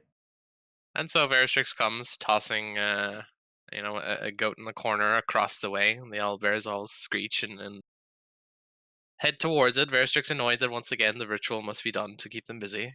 Fucking as kids. He trains his eyes on the Raxos. Yes. Hello, friend. Greetings, brother. He looks Veristrix up and down. You seem somewhat changed. Kind of snorts a bit. As Raxos looks, it's quite obvious what, Veristrix seems to have. He looks a bit more confident, but in that there's also a lot of a physical change.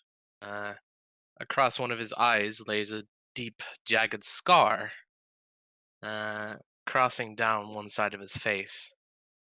Affects his vision a bit, true, but he is a dragon. It is nothing to bother him, but more if Tilraxos looks close enough, he could almost be sure he sees a faint blue ember. Tyraxos But will... before perhaps Tilraxos can say anything else, or charge. Veristrix, after snorting, says, "Yes, well, it seems there has been some time since we have last spoken." And down. Eyes narrow as he sees the spell scar. Did cultists ambush you? What? No, of course not. I have just come into knowledge of something greater. But let us not bore you with nonsensical details you would not understand. It does not matter. You are here to... Well, you are not here to catch up. You are here to petition, I assume. Snorts. I am not here to petition anything at the moment. I merely wish to inform you that I have returned to the valley after much absence. Well, But that is good. And I'm gathering news. What has happened in my absence, and what are you up to? Walks him up and down. News, as you well may know, I tend to keep to myself and in my, gestures behind him. My cave, so to speak. However... Arxus snorts back. You have always had a predilection of informing others of your opinions and your knowledge, so therefore I am eager to listen. Oh, wonderful. Well, those cultists, as you so eagerly mentioned before, I have actually introduced myself into their midst. They will be good pawns. As for other things, personal or otherwise, I dying, nothing of importance, really.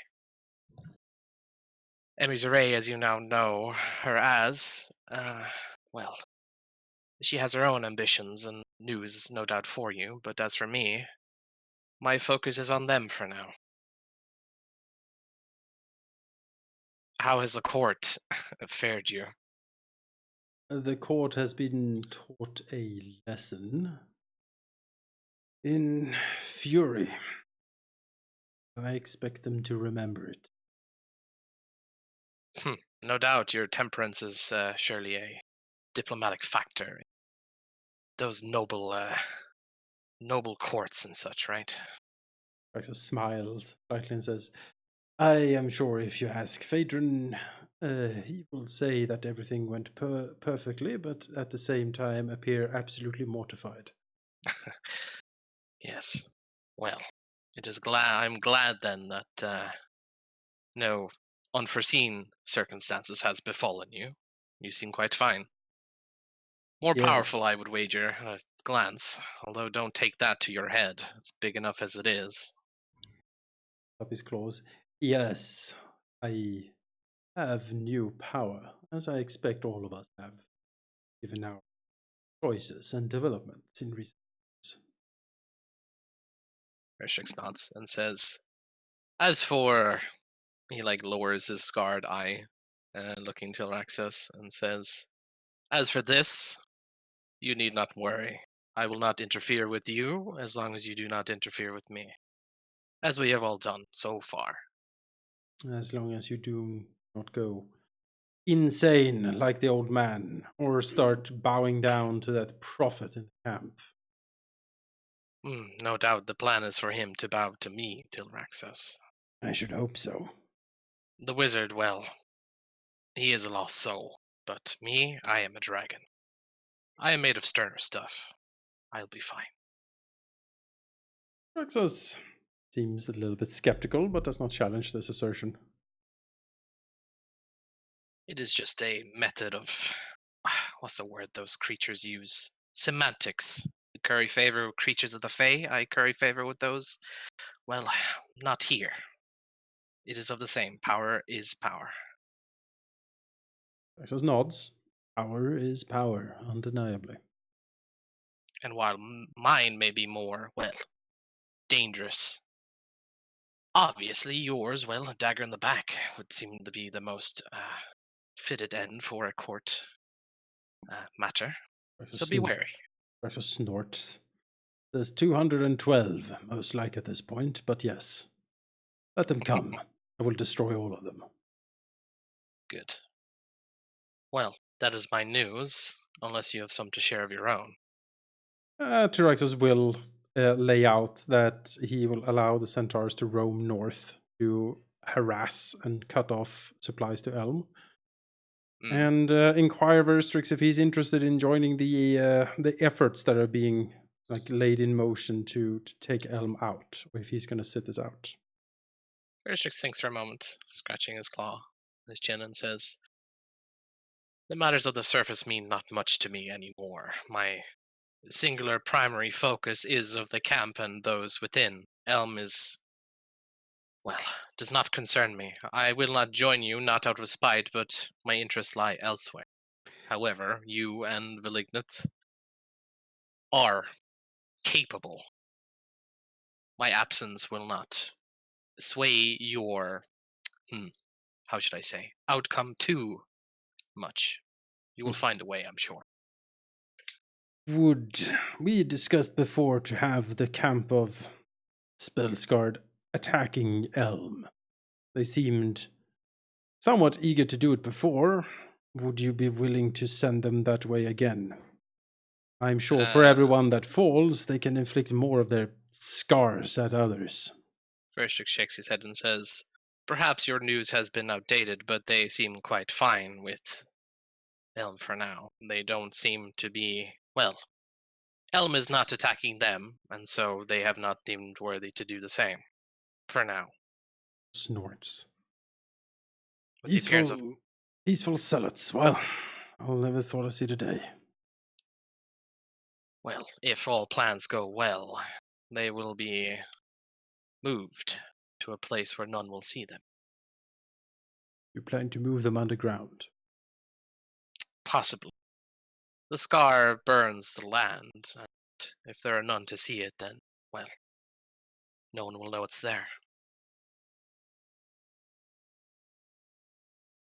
Shrugs. The Underdark is not his interest in the slightest. Probably Valignuth would be the first one to actually notice anything wrong down there, and so he doesn't care too much. And he shrugs. Bershik's figures the same. Says, very well. I will go and visit a misery. Bershik laughs at that. Says, well, temper your judgments before you see her. She is a new being, so to speak. Yes, so I've heard. Some sort of religious awakening. You'll see. Bershik chuckles as he walks back into the cave. Bear's hooting at him again. Draxus will look at the owlbears and then he'll take off towards towards the strange hill. Yes. I like to imagine it now that it's become evening by this point as Tilraxis is flying. Yeah. And as he approaches the strange hill that he last visited several months back, early spring, the hill, the strange hill that was tall and proud, and once, dotted and sprinkled with evergreens, it had a ruined farmstead. Well, the ruined farmstead is gone. In its place, a number of saplings are in its wake.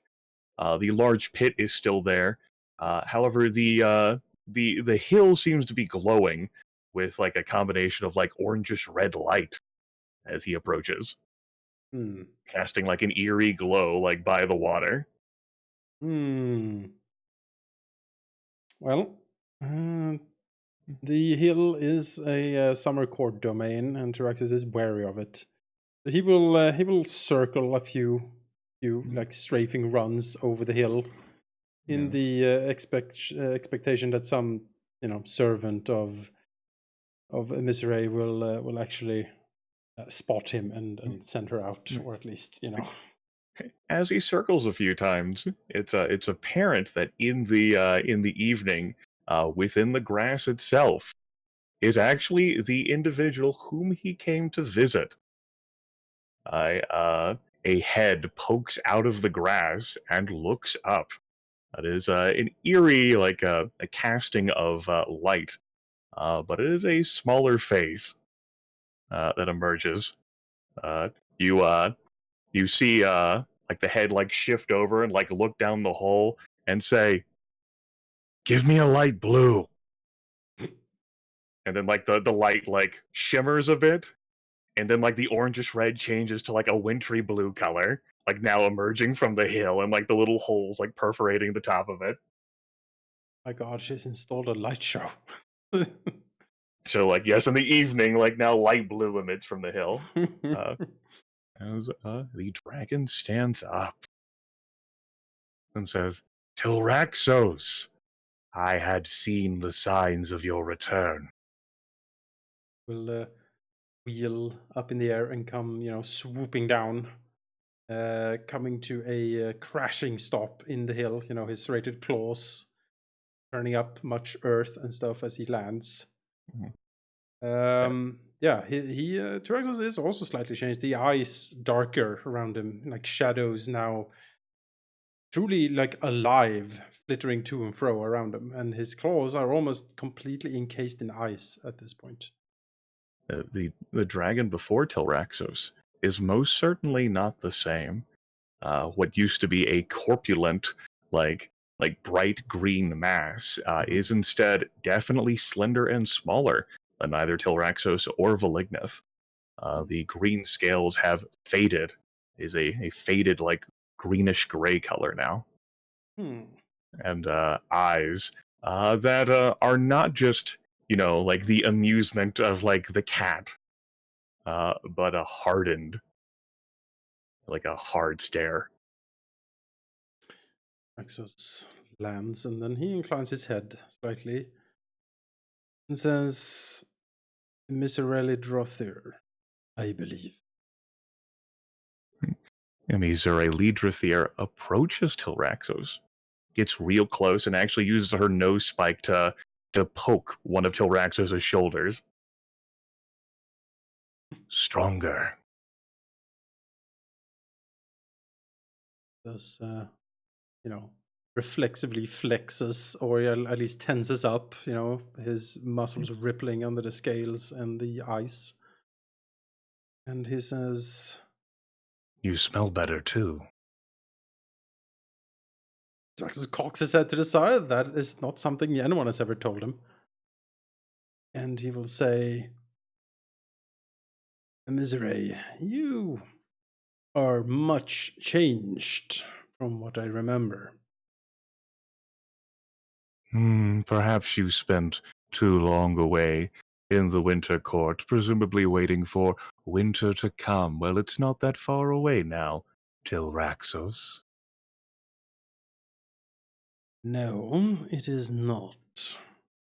Certainly closer now with your return after that beautiful show. Raxos, puffs himself up a little bit. He's happy that someone noticed. Like his two other siblings, like being underground constantly, they're no fun at all. But he can always trust his green sister to be that little bit of extra encouragement that he needs in his life. Yep. And he looks around and says, "It seems you have made yourself quite at home here." Of course. But, well, haven't you? With yours? I have. How has it been being back here?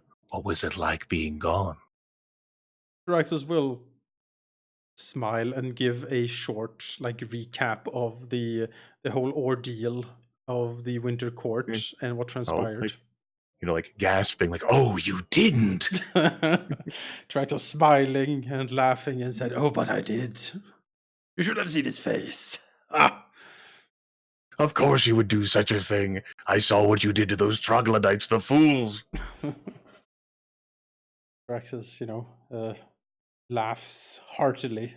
Something that is not happening very often, but he delights in this. in his gut service to misery and pain. Yeah, well, and then he will, inquire about Miss Rath's, her change, the hill, and basically just catching up on the story and the news, Yes. Well, I've been hunting. Different things to hunt around here. Not quite just goats, and it entertained and occupied me for, well, until the seasons changed and then changed again, and now we're speaking once again.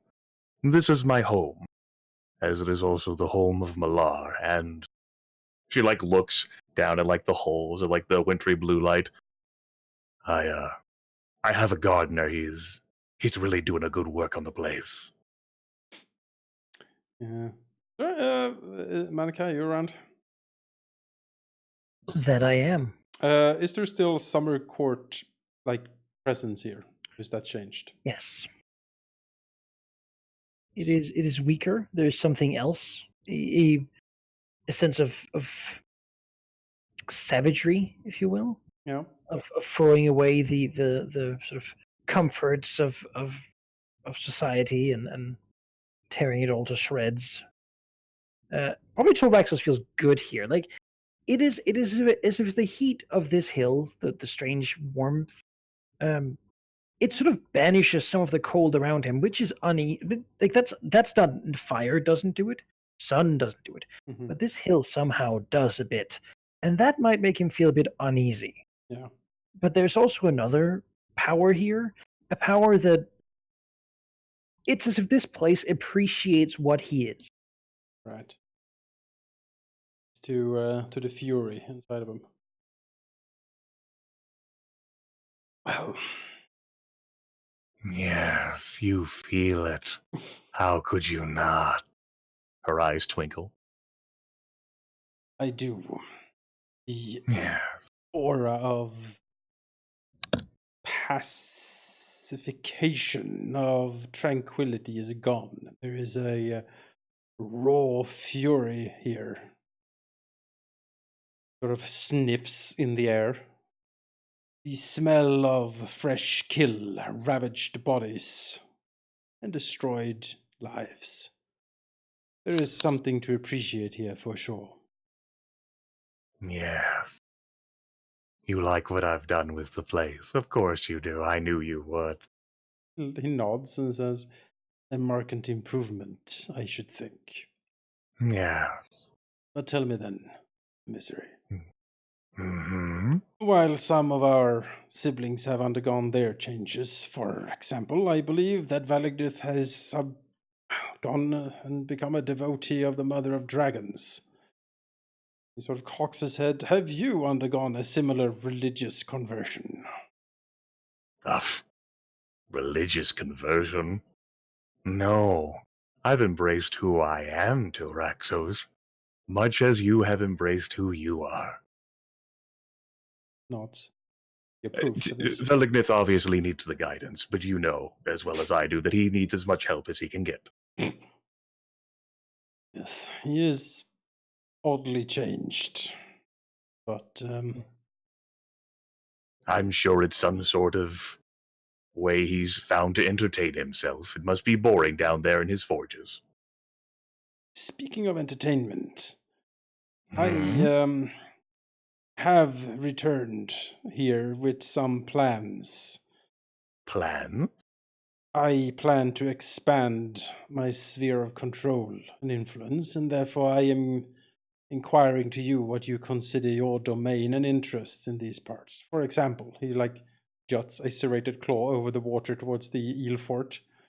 I wish to reestablish and rebuild the eel fort as a Oh, I know you do. I do not have any interest in your fort. very well. I have also let some of the centaurs roam north to harass Elm. Oh, the centaurs. Hmm. I have not seen them much, but Wimix instead. I will keep an eye out for centaurs. Tyraxus cocks his head. I have heard this word before, but I do not know the creature. What is a Wimix? Hmm. She pauses and thinks. Irrelevant, Tilraxos. Not as powerful as you. Nods. Fair enough. I also intend to repair, strengthen, and fortify the bridge. It is key to trading efforts, and it should be in good standard for that. She waves a claw dismissively, obviously irrelevant to her because she can fly. Yes. Now then, your closest neighbor, Elm, the city I plan to subjugate or destroy, or both. You have shown a marked uninterest in this endeavor before, and so I ask you now plainly, if I and Valagnith move against the city, can we count on your support or not? Absolutely not. I do not intend to attack anything north of this river. Scratches his shin slightly and says, very well then. Cormyr has firmly taken residence down here, and the people do so thoroughly love them. Great donations as well have been made to the spell-scarred refugees by the citizens in these new Cormyr protectorates, and so they love each other. Growls slightly. Cormyr. Yes. Land of dragon slayers. Yes, their knights are ever present on the trade roads. I'm sure your merchants, or your sphere of influence, or what have you, will share news of such, if but you only ask. Rumbles They to will himself. be undoubtedly squeezing tithes out of every caravan traveling to and fro. Do you know where they are based? And Mimizure just gives a plaintive gesture, everywhere. Cormyr is a powerful nation, and they do so want what's down here south of the water. Well, not this water, but south of the Sea of Yes. Dragon. Well, they will then learn that this is indeed not the land of dragon slayers, but of dragons. Taps his finger, claw on the ground. But for Elm, well, perhaps that shall be the first example. Yes, I have no intention of hunting up there or destroying anything because I have no desire to attract dragon slayers. Not my thing. Don't really want to burn down a tree. At this point, I care so little about Valignus' desires that I know he wants to damn burn the thing down, and I hate him so much that I simply won't do it out of spite. Fair enough. What is your immediate plans then, if I may ask? Of course, I have been, she leans in, working so delightfully on, well, this delicate passion that those spell-scarred individuals feel, and how the people of Cormyr feel about them. I'm making to work it so that they don't feel that way towards each other. It's a multi-step process, but it's going very well thus far. Just but a few more 10 days and mood will certainly sour. Cormyr thought it was such a great idea for the Spellscar to not be in their land. I think it's a great idea for the Spellscar to not be in my land. And then the Spellscar will have nowhere else to go. So they must fight. Just nods slowly. I do not wish them on my land either. Like sourly towards the Spellscar camp. Yes, it corrupts and twists and most unfortunate and most unnatural. Very, very harmful. Imagine if your winter clouds and snowstorms were deformed. It'd be tragic. Traxxas nods. Well, in that case, I applaud your efforts to turn them against each other. The more threats Cormyr will have to deal with, the better.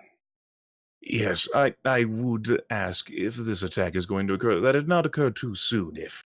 If dragons were to lay waste to Elm, why, I don't think Cormyr would care anymore about the Spellscarred cultists. Dragons are far more powerful and thus far more dangerous than Spellscarred cultists. I mean, look at you. How could they possibly resist wanting to hunt you down? Traxxas nods slowly and says, I am willing to wait for your scheme to unfold if it benefits the attack on Elm and the statement against Cormyr. I have been gone for a long time and I have business to attend to as well. Yes, though the news that you bring me of the centaurs, if they have an interest in heading north, then they will expedite my plans. If you have She looks any very excited. If you have any particular choice targets that need to be taken out to speed your scheme along, you can inform me and I will inform them. I will. I'll find a way to make contact with them. If they want to come north of the river, they do have to get past me. Sounds very well. Yes. Oh, Yes. I mean, would you like to stay? I'd like to talk with you some more. But if you're too busy, I understand, that's fine. Sniffs the air again. I appreciate certain aspects of your home, Misery, but other aspects not so much. There is a obvious association with the summer court, to which is anathema to me. Well, that's quite all right.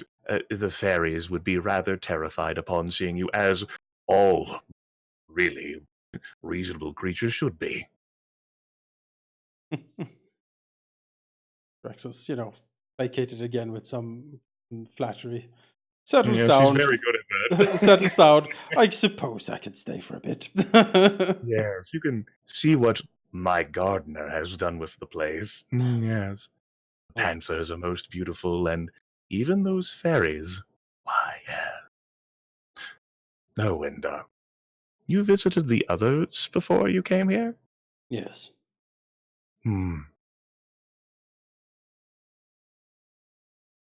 A matter of convenience. They were Yes. closer. What was the first thought that popped in your mind upon seeing Veristrix? That he is treading a dangerous path, and that he risks going mad for what he has done to himself. We have seen. You didn't tell him that, did you? I did. She looks disappointed. We see what the scar has done to the land and done to everything it touches, and he has claimed one for himself. Oh, don't talk about the spell scar like that. It's not even a spell scar, it's just some figment of his imagination, I'm sure. I suppose we shall see if he is strong enough to withstand it. Yes. I mean, of course he is right. The second he talks about infecting me with it, I will kill him. Of course you could. With his claws. Sighs. Everyone grasps for power. It is natural. We have all turned to different sources. We are changed much, I should think. If we had not this curse placed upon us, we would not seek these other powers out. Needs must. Yes. Let us speak of more pleasant things. I have a number of meats you may be interested in. Meats, you say? Yes, she flies down the hall, like there's like the wintry blue light, like fades to black. Like, yes, I have some giants, some manticores, some lions, some wimmick. Yes. All of this sounds delectable. The director has never eaten a wimmick, so he will definitely want to try that. Yeah, it tastes inferior to him. Yeah, of course.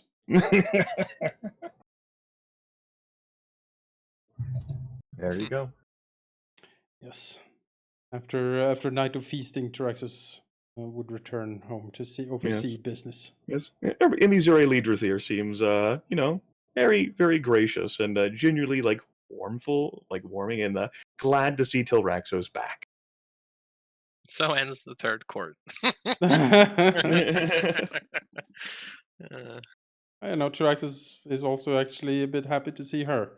Not all of the other siblings, seemingly despise him or disrespect him, but she's the only one who's actually quite nice in her own serpentine scheming way. Right. She thinks maybe that's what it is. Tilraxos looks at the were serpent jester, filled this hole in my heart. Oh, were serpent jester.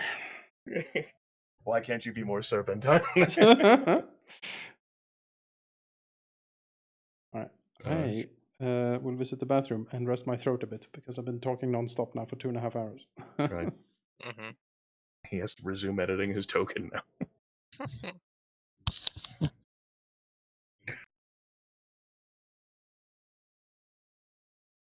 Well, it's happened. Well, good work today, DM. You did a lot. You know, right? So, you've all talked to Tyraxus. He's back now. Mm-hmm. Do the dragons have anything they want to accomplish? Yeah, always. I mean, I do have on Villiger's agenda a visit for Emmy as well. This will be much less pleasant. Let's do that then. I figured. Potentially. Let's see. He'll hopefully not arrive while Tyraxus is there, because that would be incredibly awkward. Yeah, that shouldn't happen. Just wait another day. Plenty of time. Tyraxus getting fed. Mm-hmm. And Velignov, actually on the way to Emmy's lair, will take some significant portion of time to hunt something that he will carry with him. Preferably something large and mean, whatever he can find. He's not perhaps the best hunter, but he can probably get something done.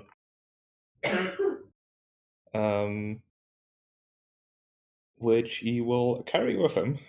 And as he lands near Emmy's hole, Emmy's entrance to her lair, he will put it down somewhat near it and then wait a few more steps away, just not really announcing himself, not doing his usual boisterous entrance, loudly stomping and smashing, but just counting on the fact that there's gonna be things around that are gonna tell Emmy that he's here. Mhm. Eventually, he's willing to wait for change. Sure. From like, there undoubtedly will be, but instead of Emmys or a Leadrathier like emerging from out of the hill, he'll actually spot her in the sky, returning from some adventure further to the south.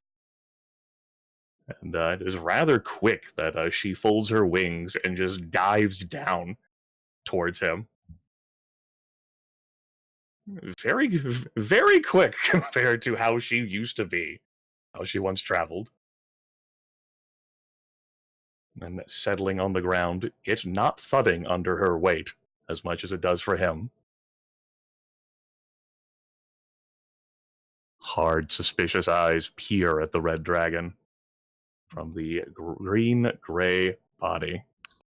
He responds by sort of, pointing his like snout, his muzzle towards like the thing he brought.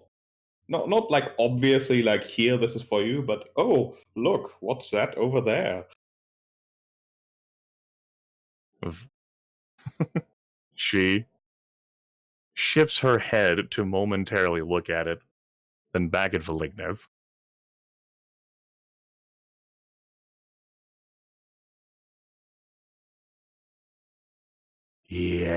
Yes.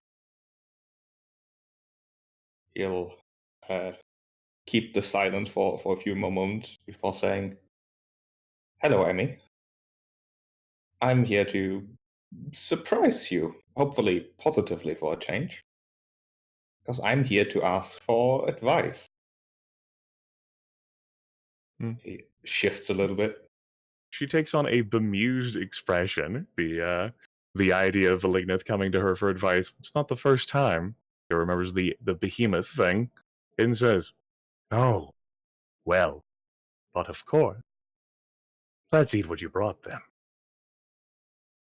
He nods. Was it an interesting hunt?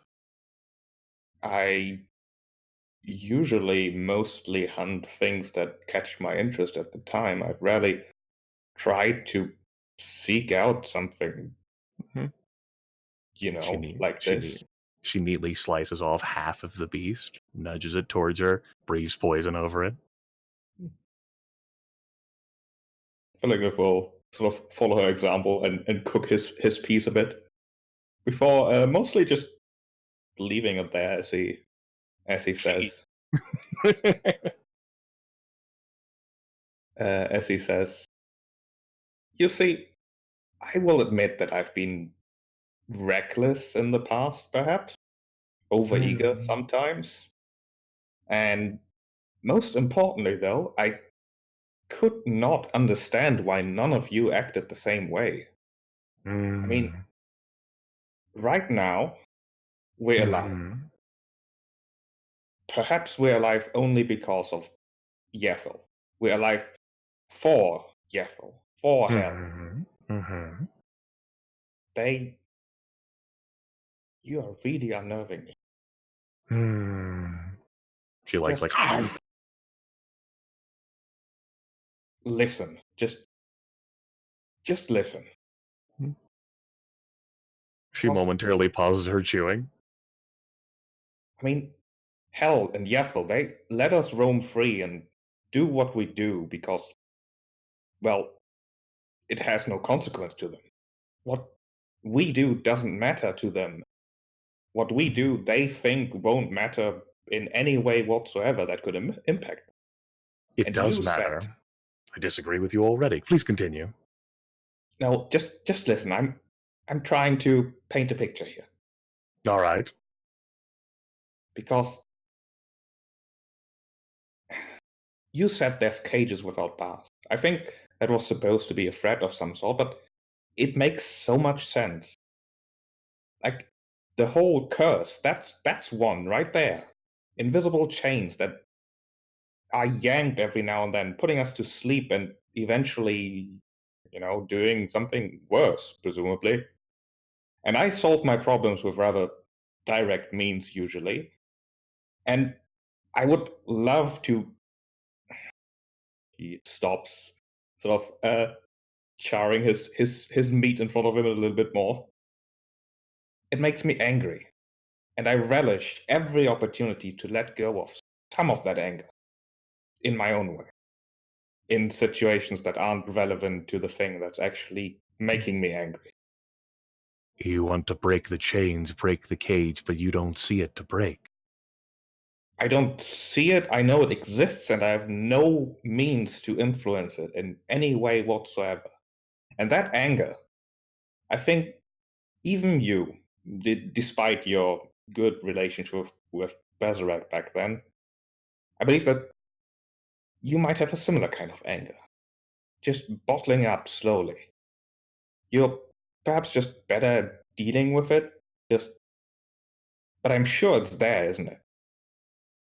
She pauses and honestly assessing her feelings at that moment. Says, not particularly. Just perhaps you're dealing it with very, very differently, but just the audacity to think about it, us being used as components to empower someone else, you can't be okay with it. Missouri. Reason says, I am not okay. No, I have ideas of how to work upon that. They have needed time and development. Sort of not first, slowly, and then a bit more vigorously. It's not the curse that I believe really forces the four of us to work together. It just forces us not to kill each other. But it is dealing with it that might do it. Your perspective, I'm not gonna admit I understand much of it. I don't understand why you don't share the same fiery anger that I feel at every moment. But I understand now that I don't need to understand. Because in your own way, I think you're right. I think that how you act makes sense. Perhaps not to me, but to you, surely. And I know it is for the right purpose. It's just we need all of it. We need your patience, your dedication to Malar, perhaps. We need Taraxos's want for order and his desire for prestige. And Veristrix, well, his perspective is perhaps the most vexing of all of them. But I think all those things might just be the solution to our predicament here. It's just there needs to be something to combine all those perspectives, all those ambitions and skills into something that can actually properly do it. We're all being driven to do things either by, well, ourselves really, or by more, perhaps less subtle thoughts, more logical thoughts in a sense, ideas. But we're all being driven towards thinking that this curse cannot stand and we need to do something about it. And I think I have an idea of how to approach that.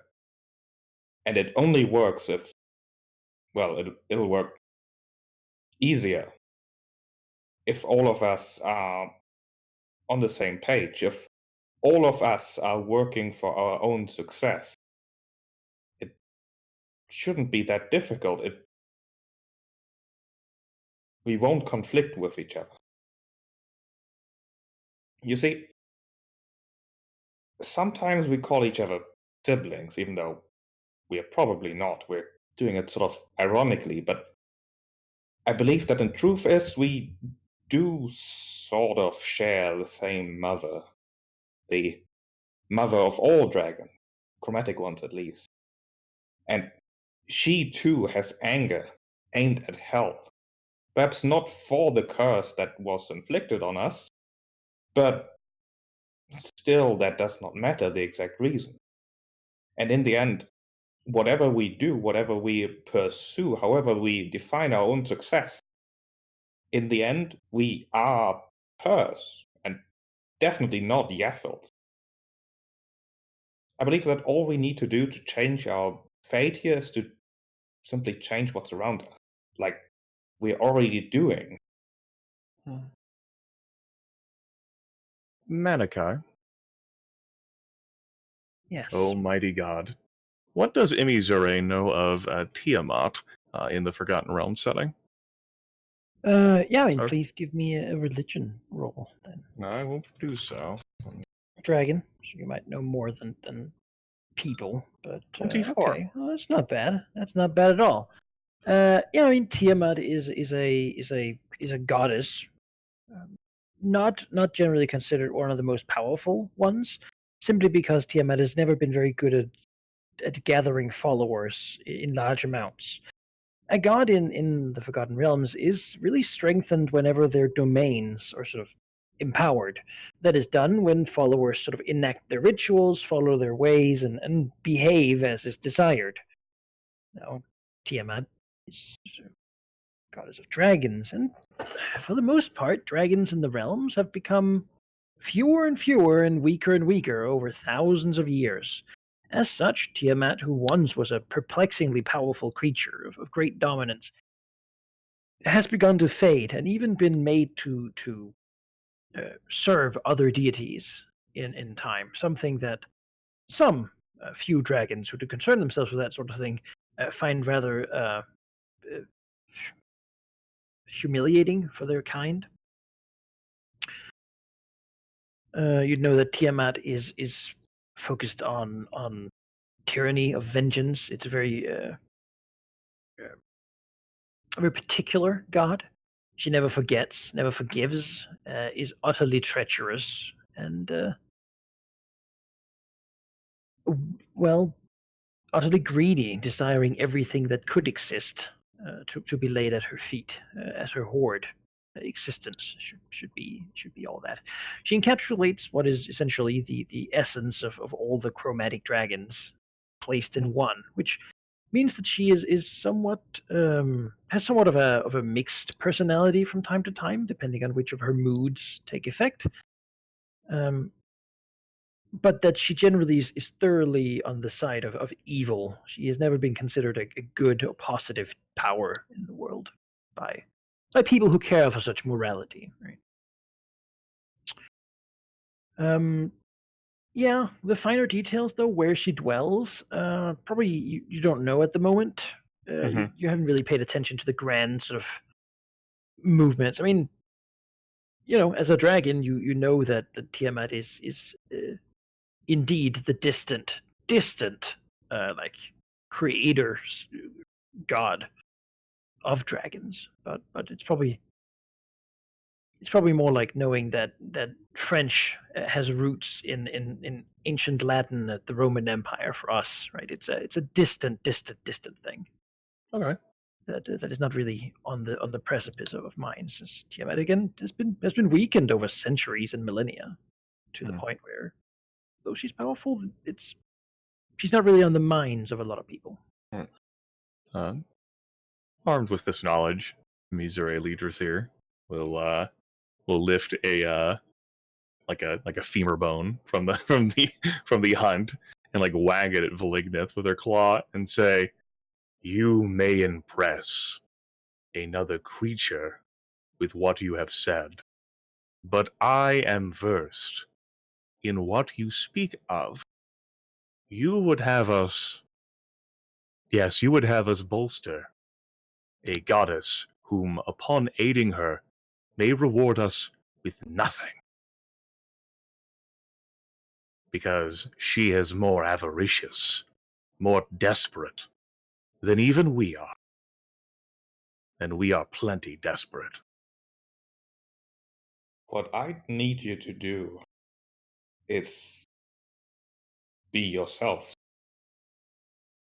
I am not asking for anything. I'm explaining my plans. I would like you to approve of it, obviously.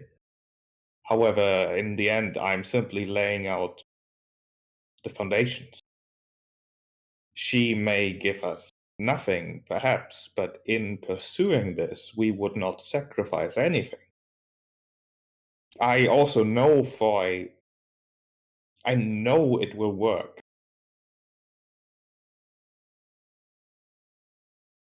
It is. She crunches down on the bone thoughtfully.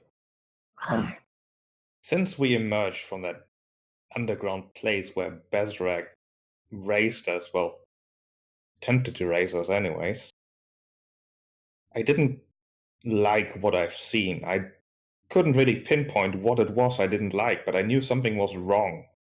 And I think I know what it is.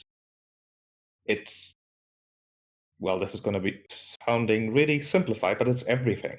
It's the mortal rule, it's the cities, the villages, the lack of our kind, really. This is not how it should be. The state of this world has allowed this curse to happen in the first place. So therefore, if we change the state of the world by being us, by being successful, by expanding our hunting grounds, expanding our influence, then I strongly believe that we will be rid of this curse. And not only that, we will have made a world that is worth living in for a change. Our success is, in the end, no matter what you do otherwise, her power. And her power is that with which we will smite hell and make it regret it ever had the audacity to deal with dragons. I know it's going to work.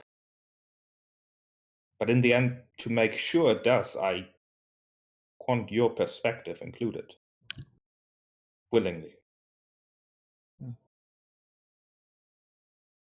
Mizure squints her eyes, looks up at the sky, looks back at Malignus, back at the sky, back at Malignus.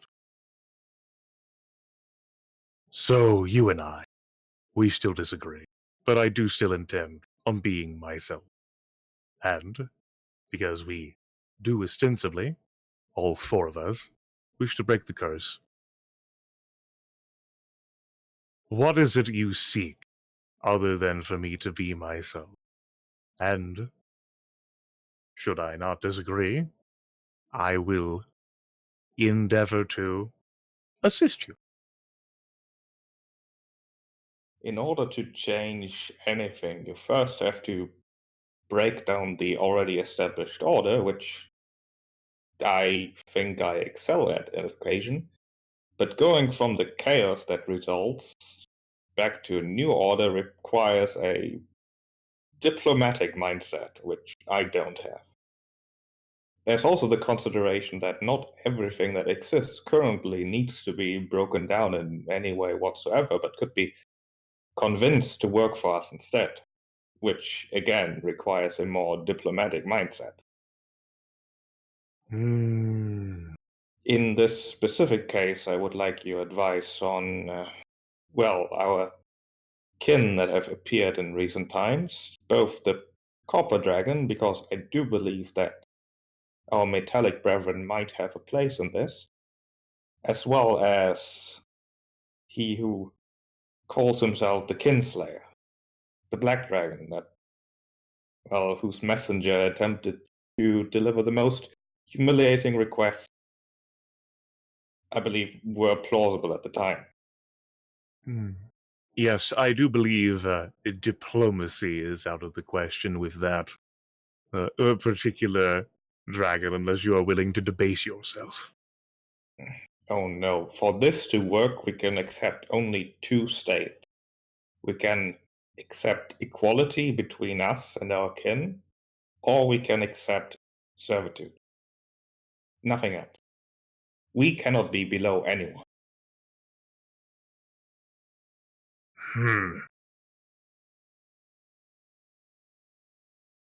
As for the copper, I've not heard any news, so I am.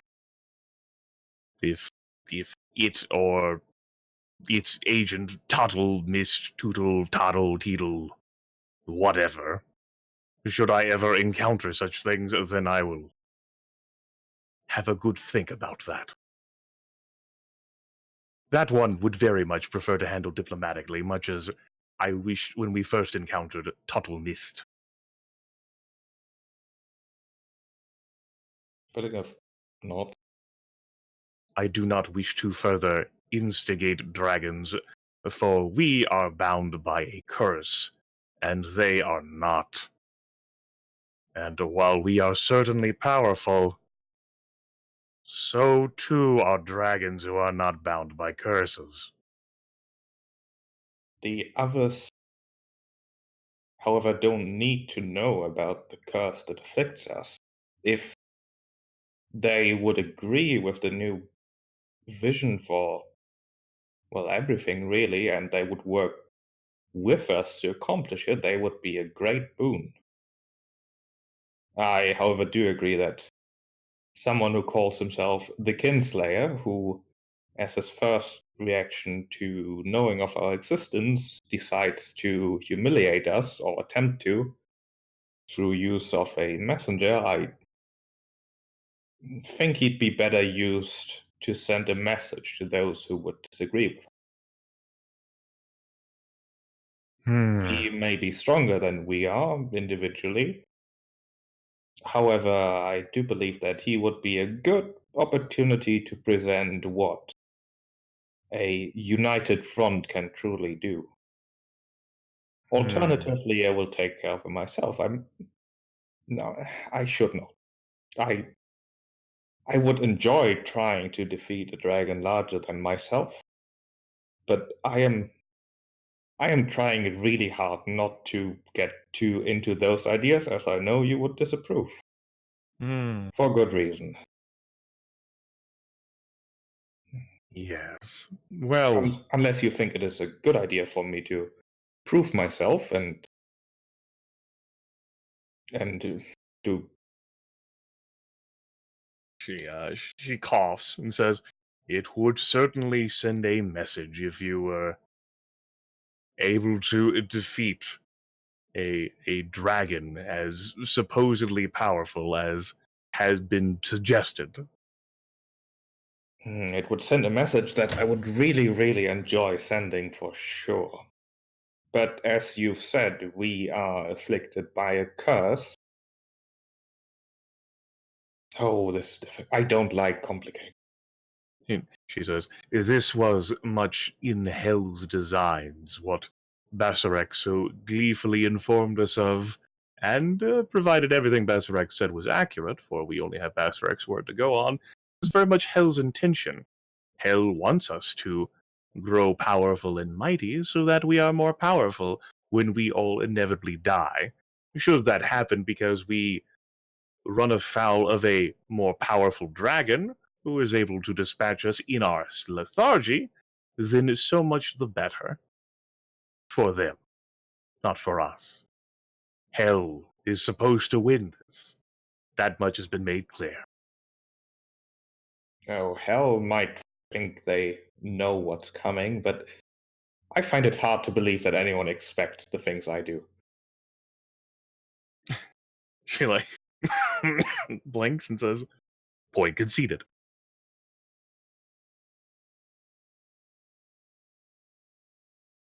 That is all I wanted to discuss. No argument about Elm? We're not going to go into that again between the two of us?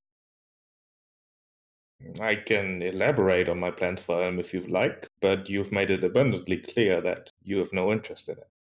Yes, my current interest now only goes so far as to ask you that if you will not drop the idea entirely, then to at least wait until I have provoked a fight between Cormyr and the Spellsguard, because if dragons show up, Cormyr will not give a damn about the Spellsguard, or sort of dragon, like fucking curse words. Instead, they'll be far more concerned about the dragons. as well they should be given our power, but it would entirely defeat the purpose of having them fight the Spellsguard for us. I'm in the predicament that the burning of Elm would earn me true loyalty of the dwarves that currently have a mutual agreement with myself. True loyalty is a treasure that is hard to quantify, and it will only grow over time. Yes, I remember having this conversation with you beneath this very hill. I understand. In addition to that, it is almost certain that Elm holds a decent chunk of treasures, which, enticing in and of itself, obviously, could be put to good use for all manner of things. Perhaps it holds such treasures. Of that I cannot say for certain. There is certainly, however, a siren pool for all who enter the town. I've heard of it. Her face gets a little, it twists a little, grows a little mysterious, a little, the eyes widen. She almost like leans in partway the distance to Valignith. Why, I even felt the tug myself. I knew you would be tempted to be enticed by enchanted pastries. Furlith lets this news roll over her and says, however, I managed to shake it off. My reasons for preserving Elm are merely that I do not want a nation of dragon slayers coming after me. I intend to keep south of this body of water. Your concerns are obviously valid. I, however, do think that being able to not just destroy Elm, that is not the goal, it is to rebuild it in a way that shows that associating with us is beneficial to those who do, would send a twofold message that would be very beneficial. One, that we can take down a place like Elm, and two, that it is not a bad thing when it happens. Well, let this be my final warning to you, Valignant. At least for our conversation then, tonight. The thing about messages, as you may have discovered, is that you cannot control how the recipient will interpret them.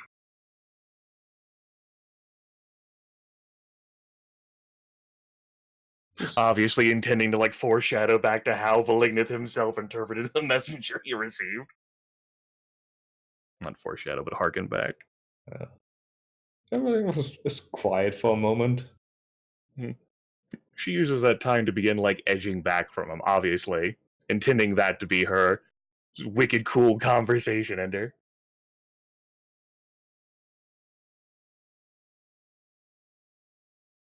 Though, William's looking back to her. You do have a way with words, however. Surely it would not be beyond you to craft a message that would be impossible to misinterpret. Oh, I could only trust myself to deliver such a message. When you pass it between hands and through voices, I can just get lost in meaning and substance. Again, though, we get to the point where I do not intend to go north of this body of water. Perhaps then a thing to keep in mind for the future. You have no interest in Elm, and I respect that. I will attempt to wait. Two things, however. How long do you think it will take to create this conflict you like? A few more 10 days. By the don't- time the season changes again. I don't suppose you have some way of delaying the effects of old age in mortals. I've never considered it. I don't think I'll ever consider it, Valignith. I'm experimenting with a new concept called compromises. It's not working well yet. Yes. It is something that we four will probably have to make more of with each other in the coming years. That was an attempt at a joke, but I see I'm not very good at those either. No, I got it. I got it. It just I don't like you.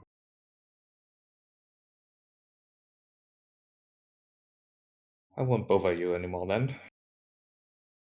This was enlightening. I would not say I'm glad you came, but this was a good thing to have, Alignev. Well, you know of my plans, and unless I have a specific question, I am unlikely to come back here again. You Right. obviously don't like me, as you've just obviously stated, and I don't intend to push the issue. But you know where I am in case you ever need me. Yes. Veristrix would be the one of us all who likes you the most, though,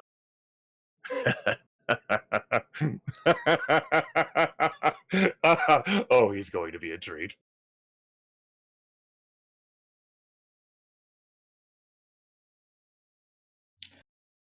Don't need you to like me, I just need you to be successful. With those words, he'll fuck off. All right. She is, she gladdens watching him leave.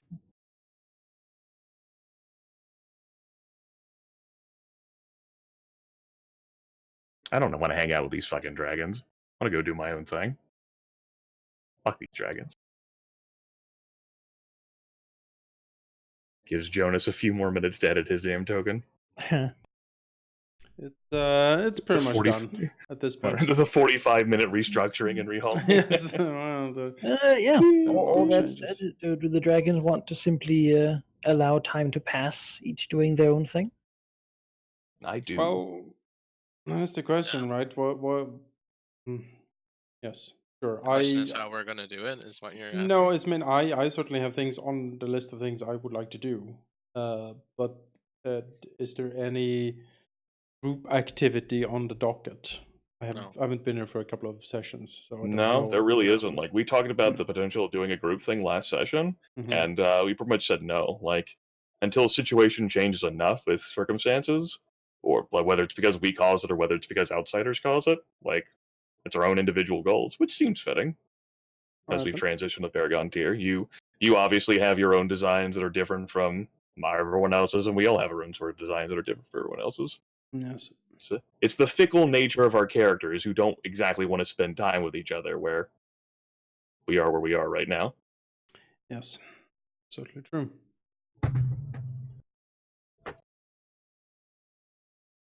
So yes, on that note, yes, I would like to do my own thing unless anyone has anything else. All right, we can take a trip of downtime, a 10-day of acting and doing things. Yeah, we can definitely do that. I will remind you all, of course, that since you don't really need to rest, you can spend the time also doing dragony. Well, you all have your downtime actions available. Yeah. If you want them, you don't have to do anything. Of course, you can take a draconic essence if you don't. But everyone is currently doing something, so I figure you all want to consider that. Yeah. Were you wanting to go first, Valky? Yeah, I'll be arrogant and take the first call here. You're chomping at the bit here, so go for it, champ. Yeah. Veristrix would like to continue what he's been doing and ingratiate himself into the cult north. Yeah, I believe currently he's working on gathering members for a cult. Yes. His own. Splinter cult, I guess. Yeah. Some schism. Schism, yeah. A bit of a fracturing perhaps under the mayor's nose. So last time he tried to, I can't remember. Maybe he bluffed. I can't remember. But no, you diplomacied. You went there and introduced yourself, walked around, talking, making sure people in the camp knew that you had a scar and you were part of them now. Right. You had made some slight progress on it. They were obviously very still skeptical of you. Yes. Now the Veristrix has introduced himself, and they have clearly seen that he has a spell scar, and he's talking to the higher ups, and people are like, Veristrix would like to go the full turn into 11 and make it feel like he has been spell scarred, sure, yes, but he has some special connection, and he would like to bluff his way to be like, hey, I have some special communion with my powers, and as such, I have I have a higher connection, and perhaps might Trying to offer. pull rank on them. Yeah, might offer Just some direct you suggestion. to. Okay. Yeah, as to their ascension and such. So he would like to bluff. Yeah. I mean, if All the right, mayor yeah. won't see him, maybe I will. Yeah. That's fair. 23. People love for other people to feel or to be told that there is some special knowledge. Yeah, I mean that hits a DC for I believe 3 progress. All right. Yes, no, maybe, yeah, no, 2. There we go. 2. But I have one already, so it should be done. Right? Yes, you now have 3. It's a hard goal, but you certainly have attention now. You're looking, and some people begin to talk. You know, maybe it is a dragon, a spell scout dragon. I mean, that's almost unheard of. What might he know that could be shared? You know. In the, I suppose the result of this is that Veristix would offer for those who want to know more, is that the appropriate rituals and knowledge cannot be appropriately expressed unless they are within his own domain. And as such, he will express that if they wish that, they would need to join him. However, they are free to make the necessary pilgrimages to the camp as they wish. However, if they wish to study under him, they need to defer to him instead. Can anyone be allowed to do such a thing? Depends on who is there. Like, what is the anyone, in a sense? I mean, it really depends on does he set a criteria basically? What is it? Oh, it's open to everyone to come here. He has to say. Well, I think because you know people. If it's not that exclusive. Well, perhaps Veristrix himself chooses among those who come to him, right? That express. Because he can sense the spell scar, and I'm sure he could probably sense the potency of such. And so he can choose, handpick those that he would sense have potential, and those that will probably eventually succumb to their badness within the next week and die, and be no longer useful to him, and also probably smell up the place. So, yeah. Well, you know, he's made some progress. There's still progress to be made, but steady steps towards. Wonderful. Oh, all right. I have a scheme in mind that has been shaped and changed by the events of this session thus far. Yeah. All right. Yes, I had originally intended a different plan than how I'm going to pursue this cunning scheme of mine to instigate conflict. For I have been to frame Cormier. Yes. Raids upon the camp. Yes. And last time I used my trickery and obtained garments and possessions of Cormier. And well, Vertilif intended to use them herself. This news of the Centaurs and their intent has given her. I mean, why would she do something herself if if there's someone else? I think she will seek out the Centaurs and the Winter Knight to communicate broadly. Manikai, she will speak plainly and honestly. She intends to instigate a conflict that will weaken the region and thus make it more open to things such as raiding. That loot will be less protected if a powerful nation of Cormier is distracted in such a fashion.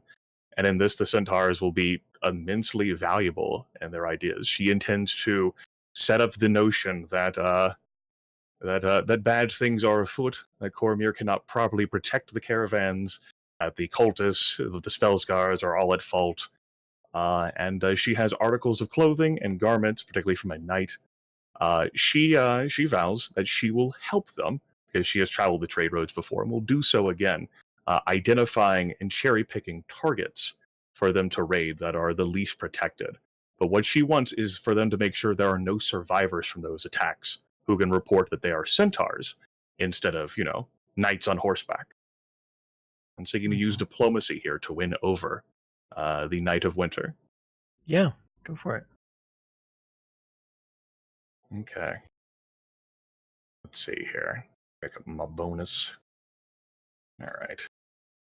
Well, 1d20 plus 16 for diplomacy. 23. Will that beat the hard, or is that a medium? It is a medium. Okay, I will spin that then. I mean, with my fast talk ability, which I so rarely use, I made a diplomacy check and I dislike the result. I will make a bluff check and use either result. For Emizure Lidravir is a quick talker.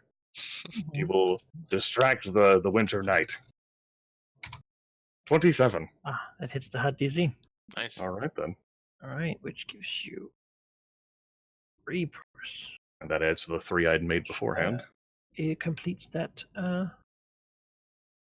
task. Beautiful. As the, I mean, this was great news. Yeah, someone who can guide them to loot and raid. Maybe not the most prosperous targets given this area, but it's certainly good for them to try to raid north of the river, because that's not something they've done before. And it gets them used to the process by like us selecting easier targets first, and there's the promise of once Cormier is distracted, then like more wealth will be easier to obtain. Yeah, and I think they will take it. Does she want any of the loot? As a matter of fact, in this particular case, no. While she is definitely avaricious, she thinks it is best, and she is doing earnest intentions with the centaurs here to like foster good relations on this front. She does like them more than the Wimics, after all. She will make some bragging about her Wimic slaying prowess, and they are more than apt welcome to keep any of the loot they obtain. All right. Then Taraxus, the fortunate case, will randomly during the 10-day receive like 4 barrels of elm ale that seems to have been on the way to feed the Spellsguard, to keep them nice and satiated. It's like a nice golden liquid, smells wonderful. I think Emizure would be delighted to hear she didn't receive that as a reward.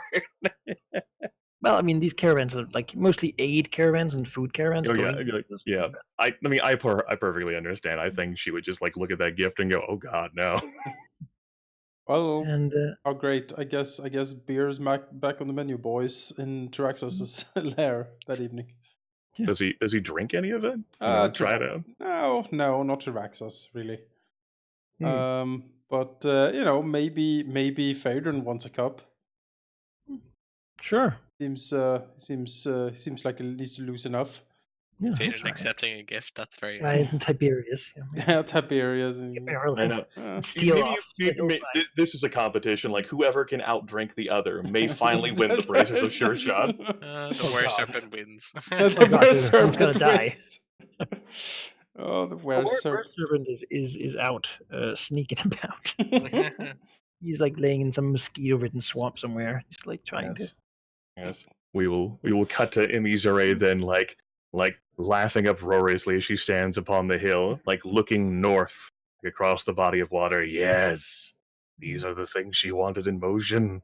Yes, the Spellsguard of finding, the remains of it seems that something is afoot. It seems that everyone was killed, and well, they managed to identify, though it is difficult, that there are signs that this was done by Cormyrians, and not low-ranking ones either. Certainly a troublesome thing to discover for them. Yes. That's the end of my downtime. She could spend the rest of the time like, this was great. She got someone else to do her work for her, and beautiful. Plan comes together. Yeah. Celebrates with Amrath. Yeah. We're awesome predators. Fuck yeah. Yeah, awesome. Malar 5. That's right, Malar 5. All right. Then we have Tulraxos. Veligus. Yes. I still have an open project from last time, I believe, which yeah. is to find where that stupid black dragon lives. Yeah, you're trying to learn out what the hell's up with him. Yeah. Like, how big are you? Mm-hmm. Who is it? Yeah. Yeah, you made some progress. Just really going out and looking around for signs of dragons. Last time. Hmm. What skill did I use? Arcana. Oh, Arcana, right. Yeah, Knowledge of dragons. you assess your own knowledge about dragons to try to suss out what the hell you're facing.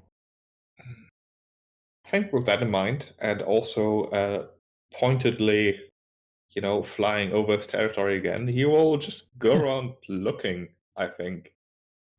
Looking for the entrance of the lair, wherever that might be. There's got to be some sign somewhere. Mhm. So, perception? If I were a dragon this big, I'd have to leave I Sure. need a Yeah. big enough thing. Yeah, you know about dragons, and you can try to look for something. Also, you can cover a lot of ground while flying. Oh yeah, no, it's flying's 20, great. that's Right, okay. That's a moderate DC. Thing is, it's an easy goal, so it's not you do it, you complete it. I will tell you about Sincerioth. Yes, he flies over, looking down upon the land, as it were, all the way to the coast, where you can see sort of in the distance the old ruins of cities that are sort of staying now just inland as grass has grown around them. You can see the sandy ground where the water used to be. And then further out where shipwrecks and that sort of thing are laying sort of at the what's now really shallow water. Um, and he notices something on the ground, which seems to indeed be like a big, wet, sort of sandy hole of what clearly used to maybe be a dragon's lair, but now seems to be a sanded over thing. Maybe a dragon used to stay here, but not anymore. He finds another one, a bit at a distance again, closer to the water's edge, seemingly duck and moved. In the not too distant time. It would seem that the dragon has been moving a lot, or maybe more dragons existed here at one point. Knowing what he knows, the dragon is a black dragon. They certainly enjoy living in water. He he will find the lair, or at least a general location of it, as being a distance off the coast of a ruined settlement. Not too far, not too deep either, but certainly underwater. You can see down there that there's what probably was once a deep sort of coral reef or some such, but now pieces of it sort of jaggedly stick up over the waves. Uh, Long, thin sharks are swimming across it, passing every here and there.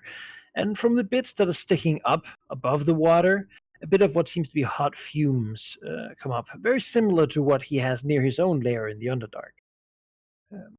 A slight bubbling of acidic fumes sort of running up from below, the coral sort of having grown around them. From looking at it, I mean, he's flying above, probably not wanting to get too close, really. Can see a couple of holes underwater that might be big enough for himself. Not a whole lot, none really smaller, and not a whole lot bigger either, suggesting the dragon isn't too much different in size category, at least, from what he is. The dragon is large. That's disappointing. He also notices its various some of its servants at least a, a set of shark-like humanoids glancing up as he flies across. Uh, Clearly ready with harpoons and nets and various things.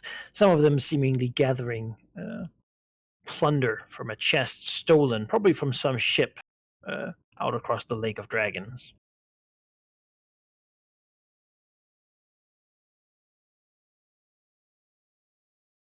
Let's put this on the map. See this. Yes. And I am not exactly sure how he'll fist it up, but you got a good roll last time too. So I'll just tell you, and you can sort of think about how he might have learned it. It is an adult dragon, not too far in, certainly not an old dragon, but a grown dragon of the black variety. Okay. Meaning bigger than you, but not enough to be huge in size.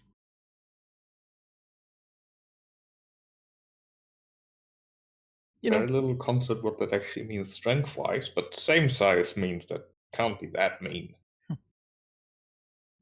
More powerful than you are, certainly. Suppose. Yeah. But that's age in dragons, right? It's a category older. At the moment, you're currently burgeoning into young adulthood. Well, you'd be adult. All right. But then if we'll like draw out a challenge just to see if it comes out, but doesn't expect much, and we'll head back after a few minutes. Mm-hmm. He's no interest in like fighting all the Sagan minions and also the dragon like that. He's not looking for a fair fight. He's looking for a fight he can win. Mm-hmm. He doesn't dive into the water. No. Even knowing that perhaps whatever he makes of sound in the air is not going to really travel deep into this coral reef. I mean, it's not about the Black Dragon actually hearing him. Like his minions are gonna hear and see his display. Gonna get back to him. That's the point. That'll work. Slap in the face, really. Yeah. Okay. All right. You know, he sent a messenger, and in return, Villeneuve came himself. What does that say to the Black Didn't Dragon? even leave a gift or nothing. Yeah. Right. Poop in his lake. Okay. All right. Sure. Poop in his lake. Then go home. I mean, that certainly is a message.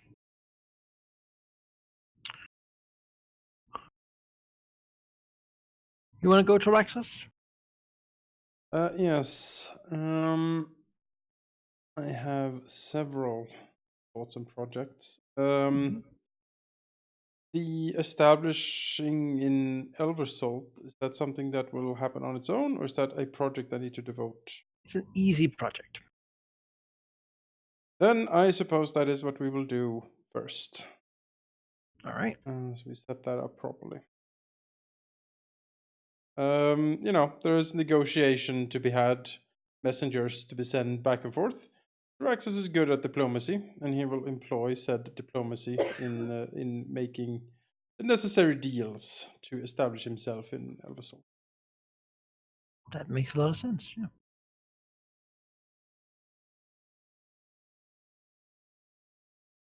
$27. Well, it's an easy goal. So with the 27, he just manages to get it done. Excellent.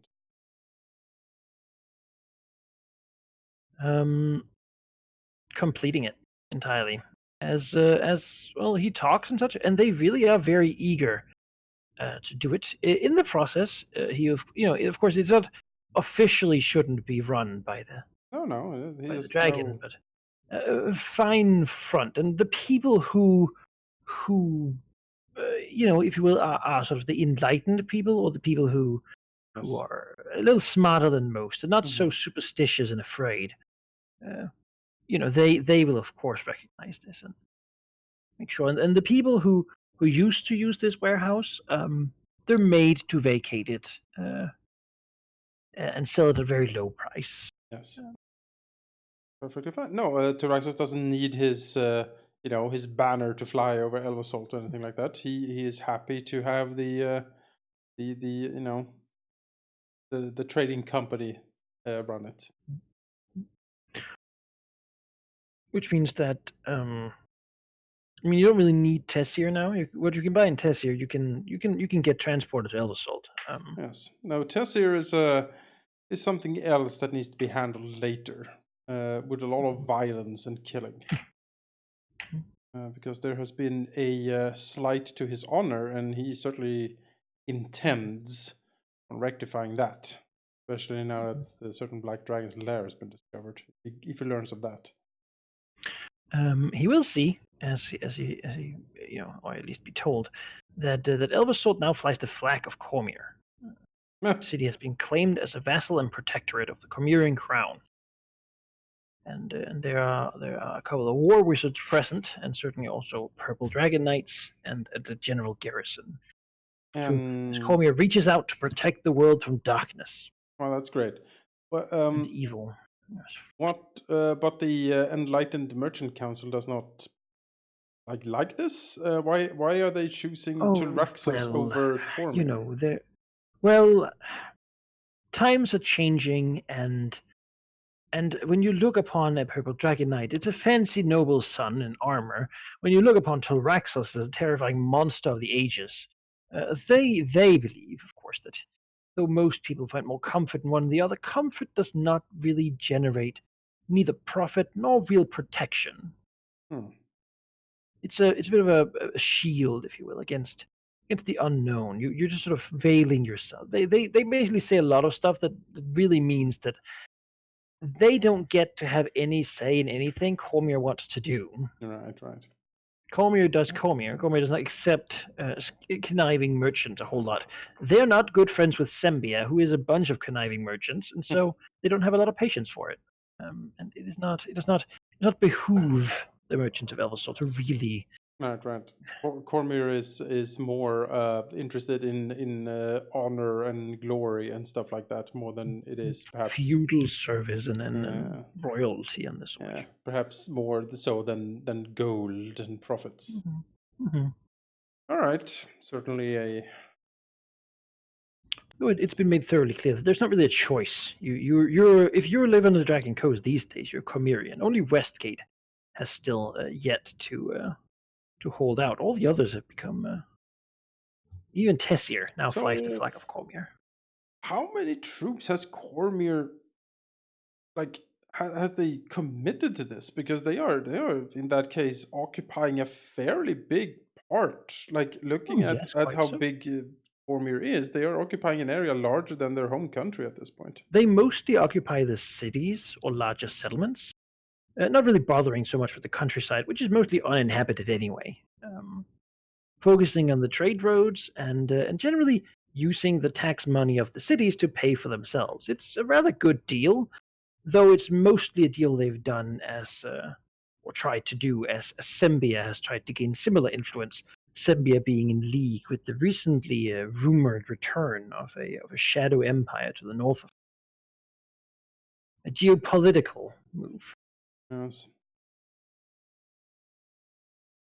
So at the moment, it's light garrisons, though there certainly is the promise of protection, given that, if something big was to happen, Cormyr will commit what is needed. Westgate has so far refused any and all overtures of anyone. Unruly bunch of maniacs in that. Well, pirates and worse. Well.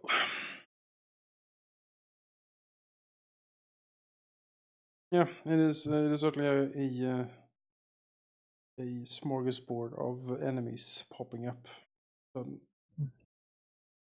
But fermenting unrest and making Cormyr disliked. Good move. Result, well, maybe that can be stoked in result.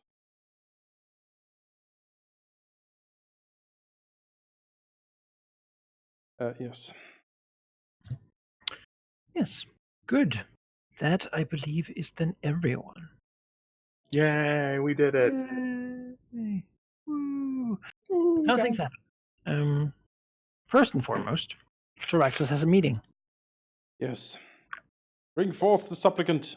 A hag has arrived. Excellent. The old old bony legs and sort of shriveled body, being carried by a couple trolls because he can't walk all those steps.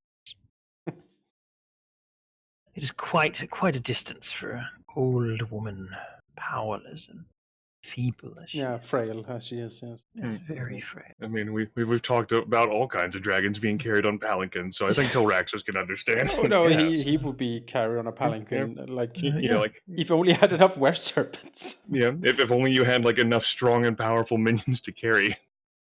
Yeah, Mother Druma has recently been made to come up here anyway, to look at this astrolabe that has been working, Yes. worked on, and they were done with that and came down. Now they have to come up again. It's not something they enjoy. They actually rather despise being summoned like this. But what are they gonna do, right? What are they going to do? That's what happens when you're being ruled by dragons. And she certainly isn't about to throw a fit over it. No, she would be wise not to. Yes, Tyraxus will indeed inquire to her that he wishes more of these delectable were-serpent minions. And Well, yes, she can do that. Though it would mean giving Mother his more liberty than current. Is Tyraxus sure? I mean, the serpents will serve her before all, unless they're given good time to be freed. Though, of course, if Tyraxus wishes it, she could work on that. Tyraxus looks at the were-serpent. Yeah, he's ever so loyal. See? What could possibly go wrong? And of course, she will need a steady stream of humans, ideally. Yes. Humans are best. Yes, certainly. He will look into a stream of humans. Would spell scarred be a problem? They will retain the scars. It might interfere with the magic, so it would certainly not be ideal. Yeah. Ideally, strong, like young adults who have limb and heart and the will to live and whatnot. Basically, Healthy individuals. Tyraxus wishes to set up like a spy or like informant assassination arm of his operations, because gathering information is something he needs people to do. And where serpents are very sneaky as far as he knows. Oh, very sneaky. Yeah, so they seem very good at slinking in and out and stealing things and stuff like that. Yeah. He could go to the rat warrens, he guesses, but Mother Druma, as that is told, does seem to appreciate it. Being sort of an intelligence gathering arm is something the hags are not too sort of unfamiliar with. Though it's usually not by proxy. Usually they sort of gather in a coven and reflect on strange things across the plains. That's the thing, though. Tyraxus's immediate intelligence gathering is more prosaic, so to speak, more mundane. He's interested in world politics here on the surface, and he will inquire Mother Druma if she thinks she would be capable of running such an operation, but he himself seems skeptical. They will command the serpents, so she can command the other hag to command them to do things, sort of a chain of proxies in a way. But if need be, such a thing could she can work on it. Their sort of farms have been a little choked for people recently. They could use some more slaves too to run them, or they produce more food than they need, and they don't, but they can't use the capacity correctly.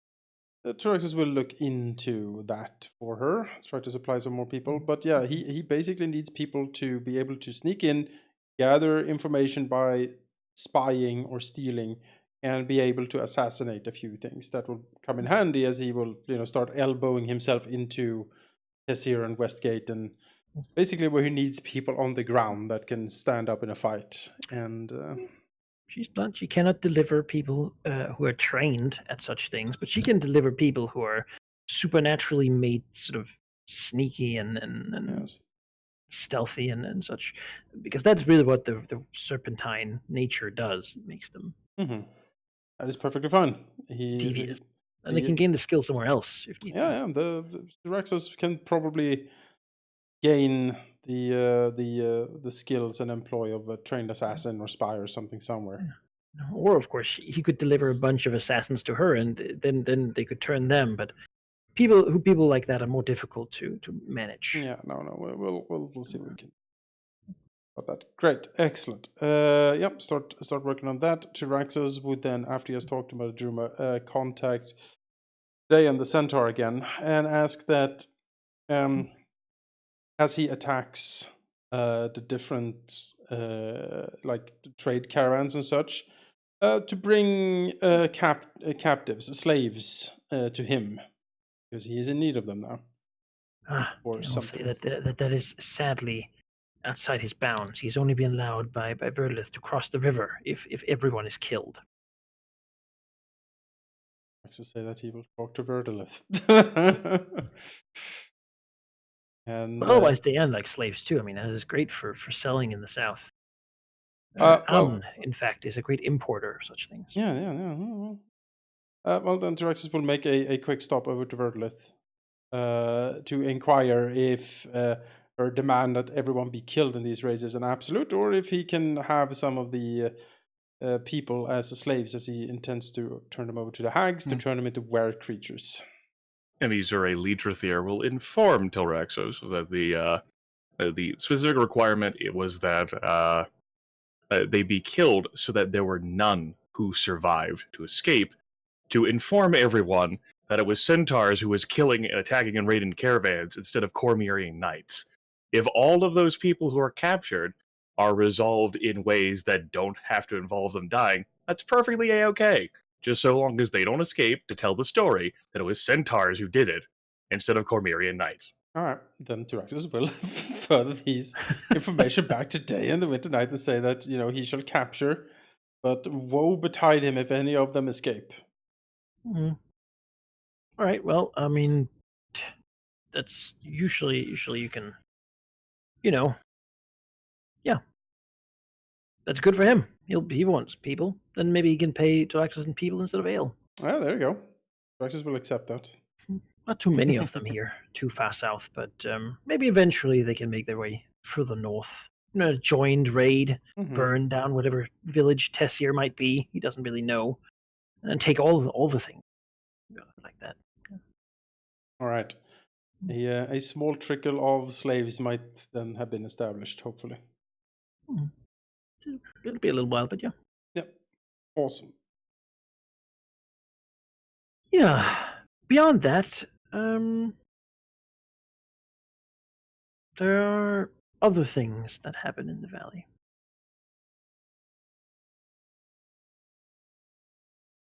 Dun dun dun. One such thing is the arrival of guests. So perhaps not super welcome, as it were. There's, some of the Bridgens that Tyraxis has scaled, though he doesn't really have enough to house a garrison anywhere. We'll tell him, and certainly the Spellscott Harpies will instantly move and tattle to Varistrix, that giants have arrived. Oh boy. They have arrived at the dam, or what remains of it anyway, and they seem to have a cohort of goblins and a couple of hobgoblins with them. There's two of them. They're stone giants, large, rocky beings. They do not seem to have made any demands or anything yet. I mean, they haven't really talked to anyone, but they have arrived, so to speak.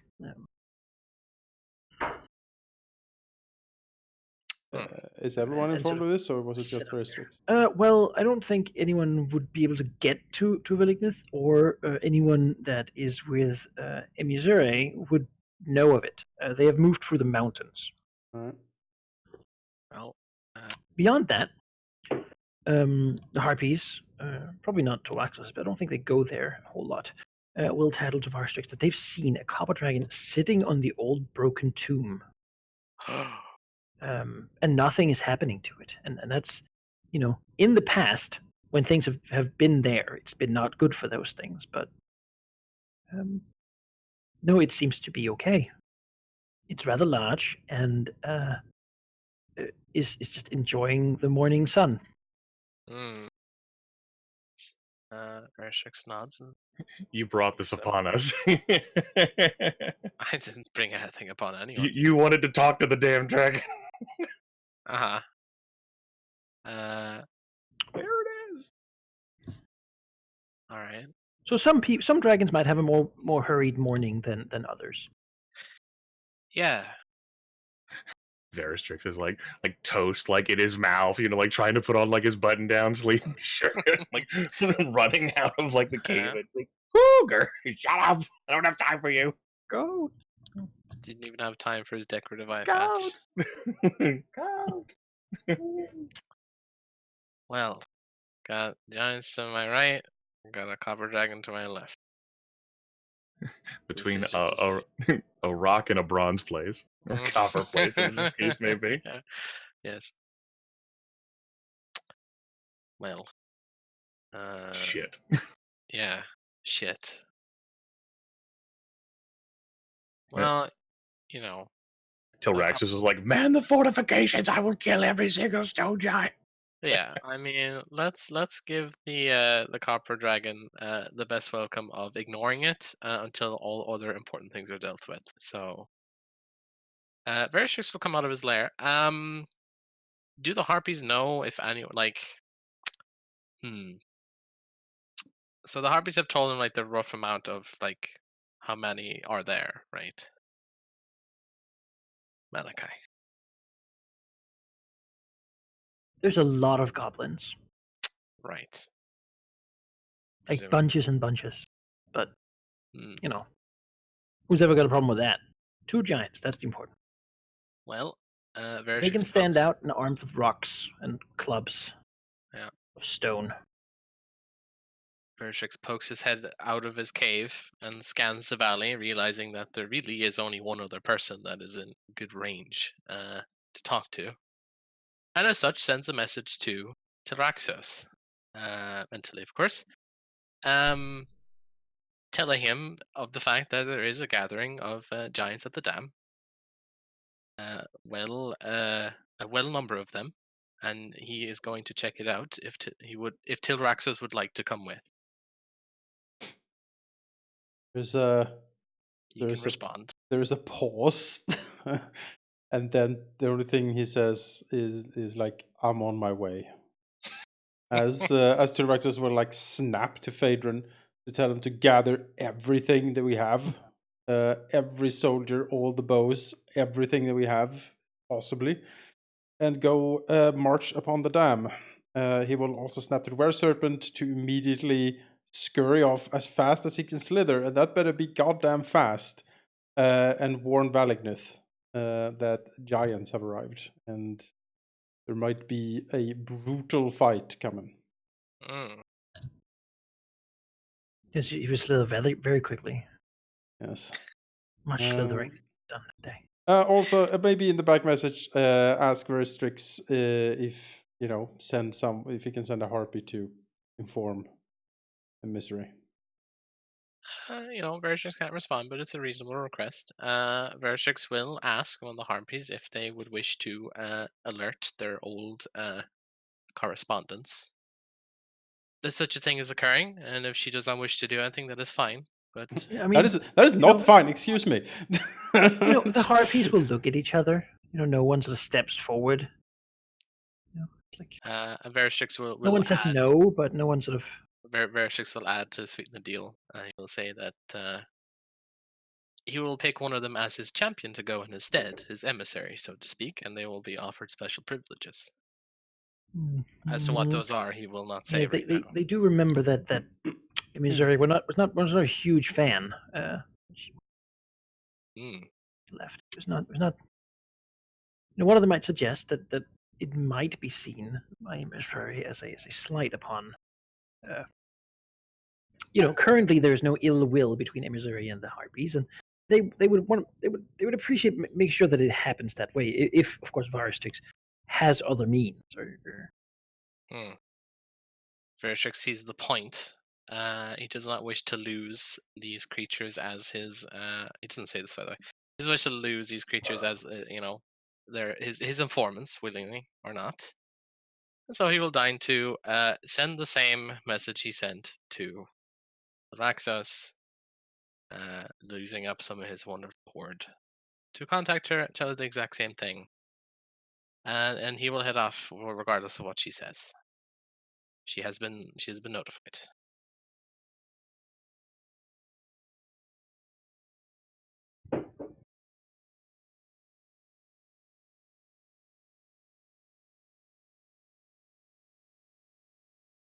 Oh, Veligna for one will immediately As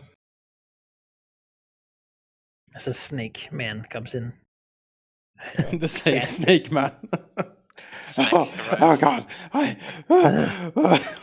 Shines at the dam. Collapses. he'll suddenly make his way to the dam because that can't be. Stupid giants. Probably want to like speak words and such. Or maybe not, which would be just fine as well.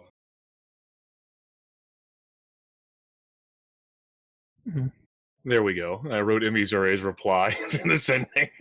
I see that he will have words. He has a reason, other than just laziness. But yes, I mean, she absolutely appreciates the idea of no effort wasted. So it's like, why fly there myself when I can just send a message? Like, she gets it.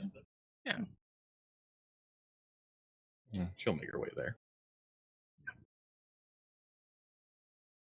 I'll, for the sake of it, assume that you all gather up Alright. before you approach. Yes, I'll make the wise decision as I intended of going this way across the mountains. And then, ta-da! I'm here. Yeah, Phaedron is trying to gather the people. I mean, rousing them from sleep and getting them off projects and whatnot, getting them in order to protect the valley. Of course, being dragons, you're pretty much faster than anyone else could hope to yes. Right, that's the privilege of flying right there. Yes. As they meet up and fly on the way, Veristix will take a step or in flight with Emizure and say, I could have, been more direct, but now that I have taken upon this power, I affect around. I did not think you would take it very well if I did such things to your region, of course. I don't know what you're talking about. Oh, you do, but you have been told. I don't, and you've been told. He winks, enigmatic or not, and flies on. She remains inscrutable. Luke is a hard stare at Veristrix's back. The site that meets you as you're near is effectively the place is more overgrown. No one's been taking care of it for a good while. As you approach, a couple of the houses, mud houses, have collapsed under their own weight and water. The wet season has moved past, washing over the area, leaving bits of wood and other rotting sort of organic stuff around. For the creatures, there certainly are a lot of goblins, gathered in groups of, who knows how many, just piles of them. They carry their little bows and sword blades and grinning teeth everywhere they go, seemingly making a ruckus, while a couple of hobgoblins seem to be looking over them and sort of commanding them around. The midst of it, and what probably worries you the most, though, is the two large sort of marble figures, giants of stone, rather taller than hill giants fought before, and seemingly with a skin made of, hardened rock and stone. They move slightly slowly, but certainly very deliberately, and seem to almost glide through the earth as they touch it. With them, they have large weapons, clubs made of stone, and they're also carrying a couple of bags of heavy boulders, seemingly smooth and rounded for long-distance throwing. Weapons Though primitive as they are, you have become familiar with their effectiveness before. These giants, though, are bigger than any you've ever seen, dwarfing even the past inhabitants. Damn. As you approach, the dam is situated over a wide area. Do you approach flying or walking? Flying, I imagine. Dragons. I would not. I think in light of our previous encounter at the dam with giants, I would rather walk there. I remember what happened last time. You have the option to fly a fish, so stay grounded. Walk up to them, I suppose. Alright. As you do, the giants will step up as well. There are many minions sort of quieting down and turning to watch. Holding their blades and fastening themselves. Their ruckus ending, as dragons are a terrifying sight, even to those used to giants. They look down at you. They're taller than you, certainly, even if you are sort of wider than them, given the, well, maybe tail to head. You're about as tall, but less long anyway. But they certainly stand taller than you would on all four. They look down with their clubs. Their face is not giving room for much expression at all.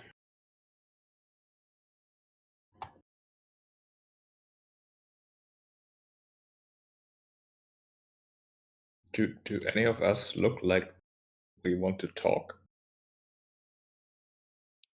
I mean, I never look like I'm about to spring into a fight, let's be honest. Well, if a misery wants to talk to these creatures, now is certainly the time. Misery looks at the stone giants. She can outpatient the stone giants. I mean, they're made out of stone, but she's awesome. Stands there, looks at them. One of them makes an effort to frown. Alright, that's enough. Tyraxus will then, he will speak up then, and he will say, "You have entered the Serpent Valley, realm of the tyranny. State your business."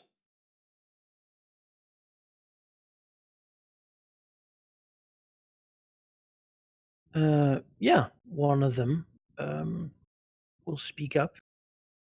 Says, "We are here to make an account." What does that mean? The price of possession of this valley and dam has not been paid for quite a while. As such, we are here to make an account, to see the damages done to the property, and to assess its current value. The hierarchy wishes all these dealings to be done efficiently. How long will it take you to assess the dam? The other one looks back. Not long. It It is in a terrible state. The Misery current owners seem to have been terminated, and you seem to have taken their place as responsible for maintaining it. This is quite a bad review.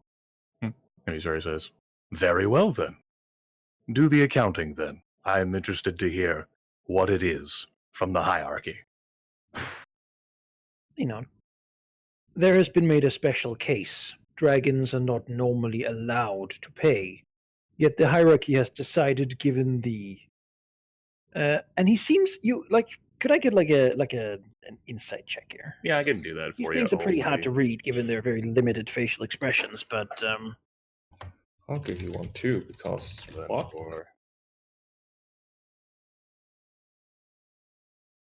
16, hot. Too much attention to the words. Ragnar, just looking, gets the feeling that what he says now, though it might be somewhat obvious from his wording, that he has a deep-seated disdain for his superiors, given the omens have been in your favor at the moment. You are allowed time to pay off the debt and make sure this place is restored to function. Your superiors are most gracious then, and wise. He does not seem to think so. Hmm. As he continues, it has already been decided, given the current state. He looks around.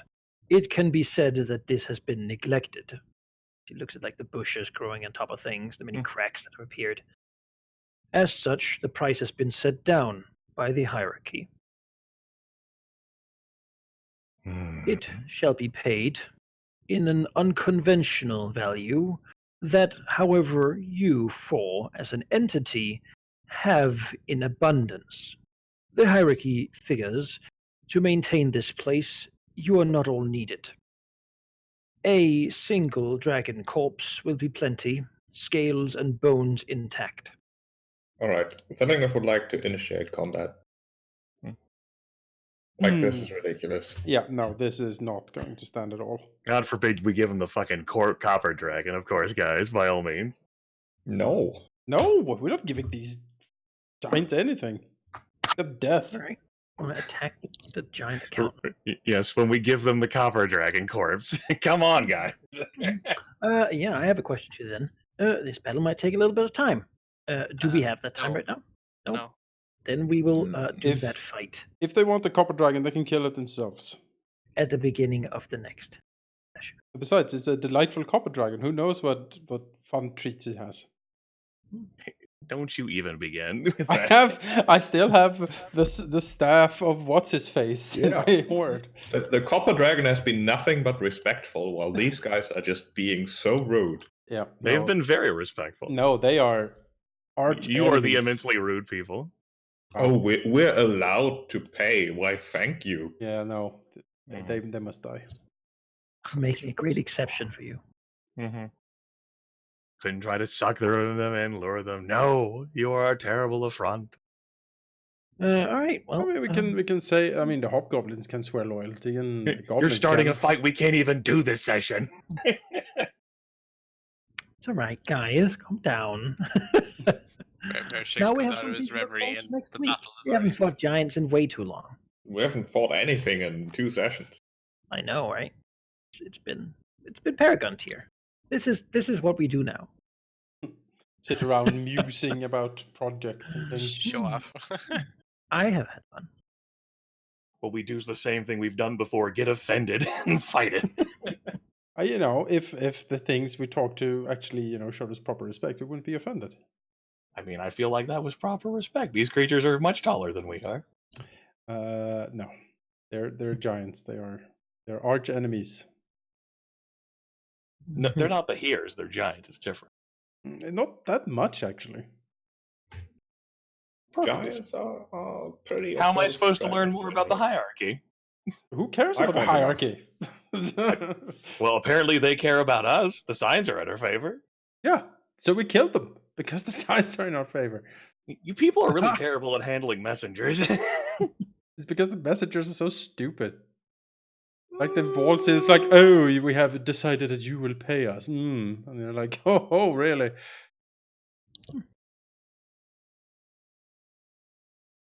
Pay you in pain and death.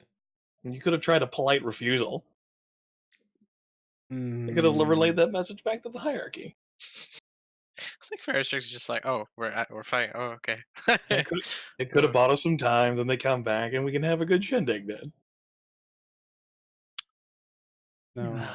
Reasonable advice, Grimmett. So I'm gonna say, Jaraxos, do you feel like you have a business in a nearby settlement? Yes. Then that goal is completed. Yay. There's one open. Of course. Sheep. Hmm.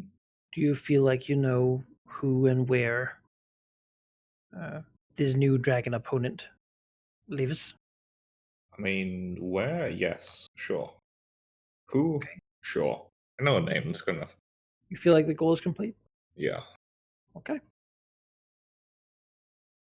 Then that is done as well.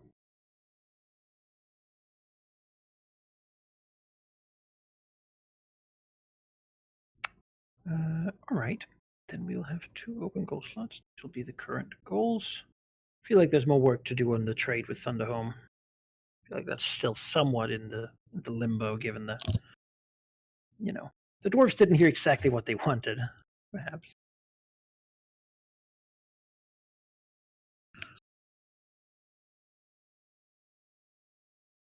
So pretentious, spell-scarred kingdom. That's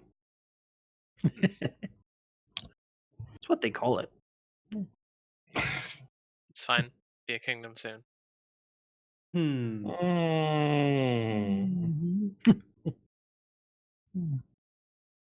You can join the dead city if it wants to be a kingdom like that. Oh, yeah. So was that thing. Yeah. I hope everyone had a good time. Now we're Yeah. all in Paragon tier. Back to punching people in the face, I suppose. It's nice to hear Jilraxus's Paragon introduction. Thank you. And everyone's downtime with Sun as well. So, yeah, thanks, guys. I take it you listened to the others before the session, too. Yes, I did. Yeah. How was that? It was interesting. Oh, the stuff happened. Berlith fell asleep with her head under the water and didn't drown. Strix saw the twisted, like, malformity of the old man and decided to align himself with outer gods somehow. And Valigneth had a religious epiphany while taking a leisurely flight in the rain or something. That's good. We all think best in a shower. Yeah, certainly. Certainly.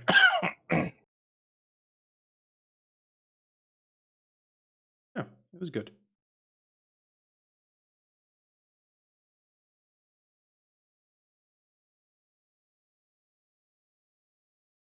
How adorable these stone giant accountants are, man. Great. Here to do like some auditing, pull out like their sheafs of paper. The abacus. Like tablets.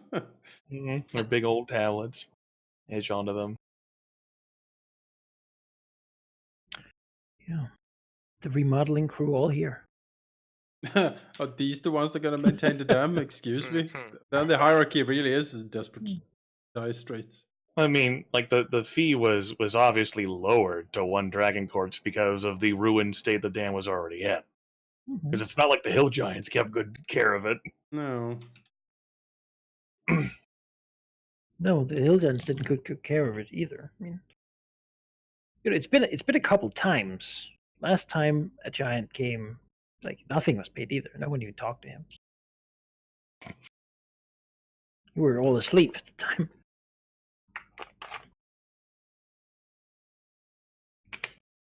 That was a fire giant. Yeah. Mm-hmm. These guys are stone giants. And accountants, too. Yeah, I mean, Is that a subclass? Is that like a...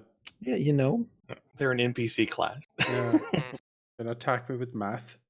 Next Level hero. 18 accountant. It's better a be- Paragon path. You better be careful about attacks with math. It could be imaginary numbers. Calculacy is not to be underestimated. Oh, I'm not. Yeah. You're terrified. I mean, you might not think he does much, but he lifts on the side. Yeah, like he. Oh, no, There's plenty of cardio. Yeah, no. Balances the books and he balances the weights. You could pick all those goblins up with just like 3 fingers. Build stacks. You can't build goblin towers. That's what he does, though. He's precise, mathematical. Sure is. He's getting paid overtime to be here, man. Now you got to deal with your shit. Yeah, He's just doing his job. He just wanted one fucking dragon body. Figured there's 4 of you. If I can get spare one. It's not even his decision. So. Yeah. Like really, he would have accepted any dragon body at this point. Mission accomplished. Dead paid.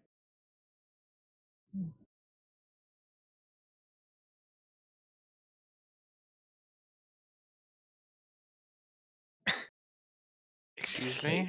Fury. I do not consent to be a slave to fury. Well, you know, need to change the little attack color somehow. I don't know how. I like the fluff though. Makes sense. It's my new thing. It's a mode I activate. It's a mode. It is. It's a mode. So for Stance. yeah, well, you know, I activate it, and until the end of my next turn, anyone who attacks me gets one of these in return. Yeah, so it's your opportunity action. Yeah, it's my opportunity. Wait, are we fighting or? No, I'm just poking my powers. He's just Okay, poking your powers. That's fine. We wanted to make sure that everything that he put on his jam token works, because he doesn't want to come back next time and go, what the? Yep. Better save it. Better save it, Jonas. You know how map tool can crash and all of the progress made during a session's reset. Oh, I know. Oh, I know. Yes. It gets like a glassy-eyed look, looks out his window. Yes. Oh, the times.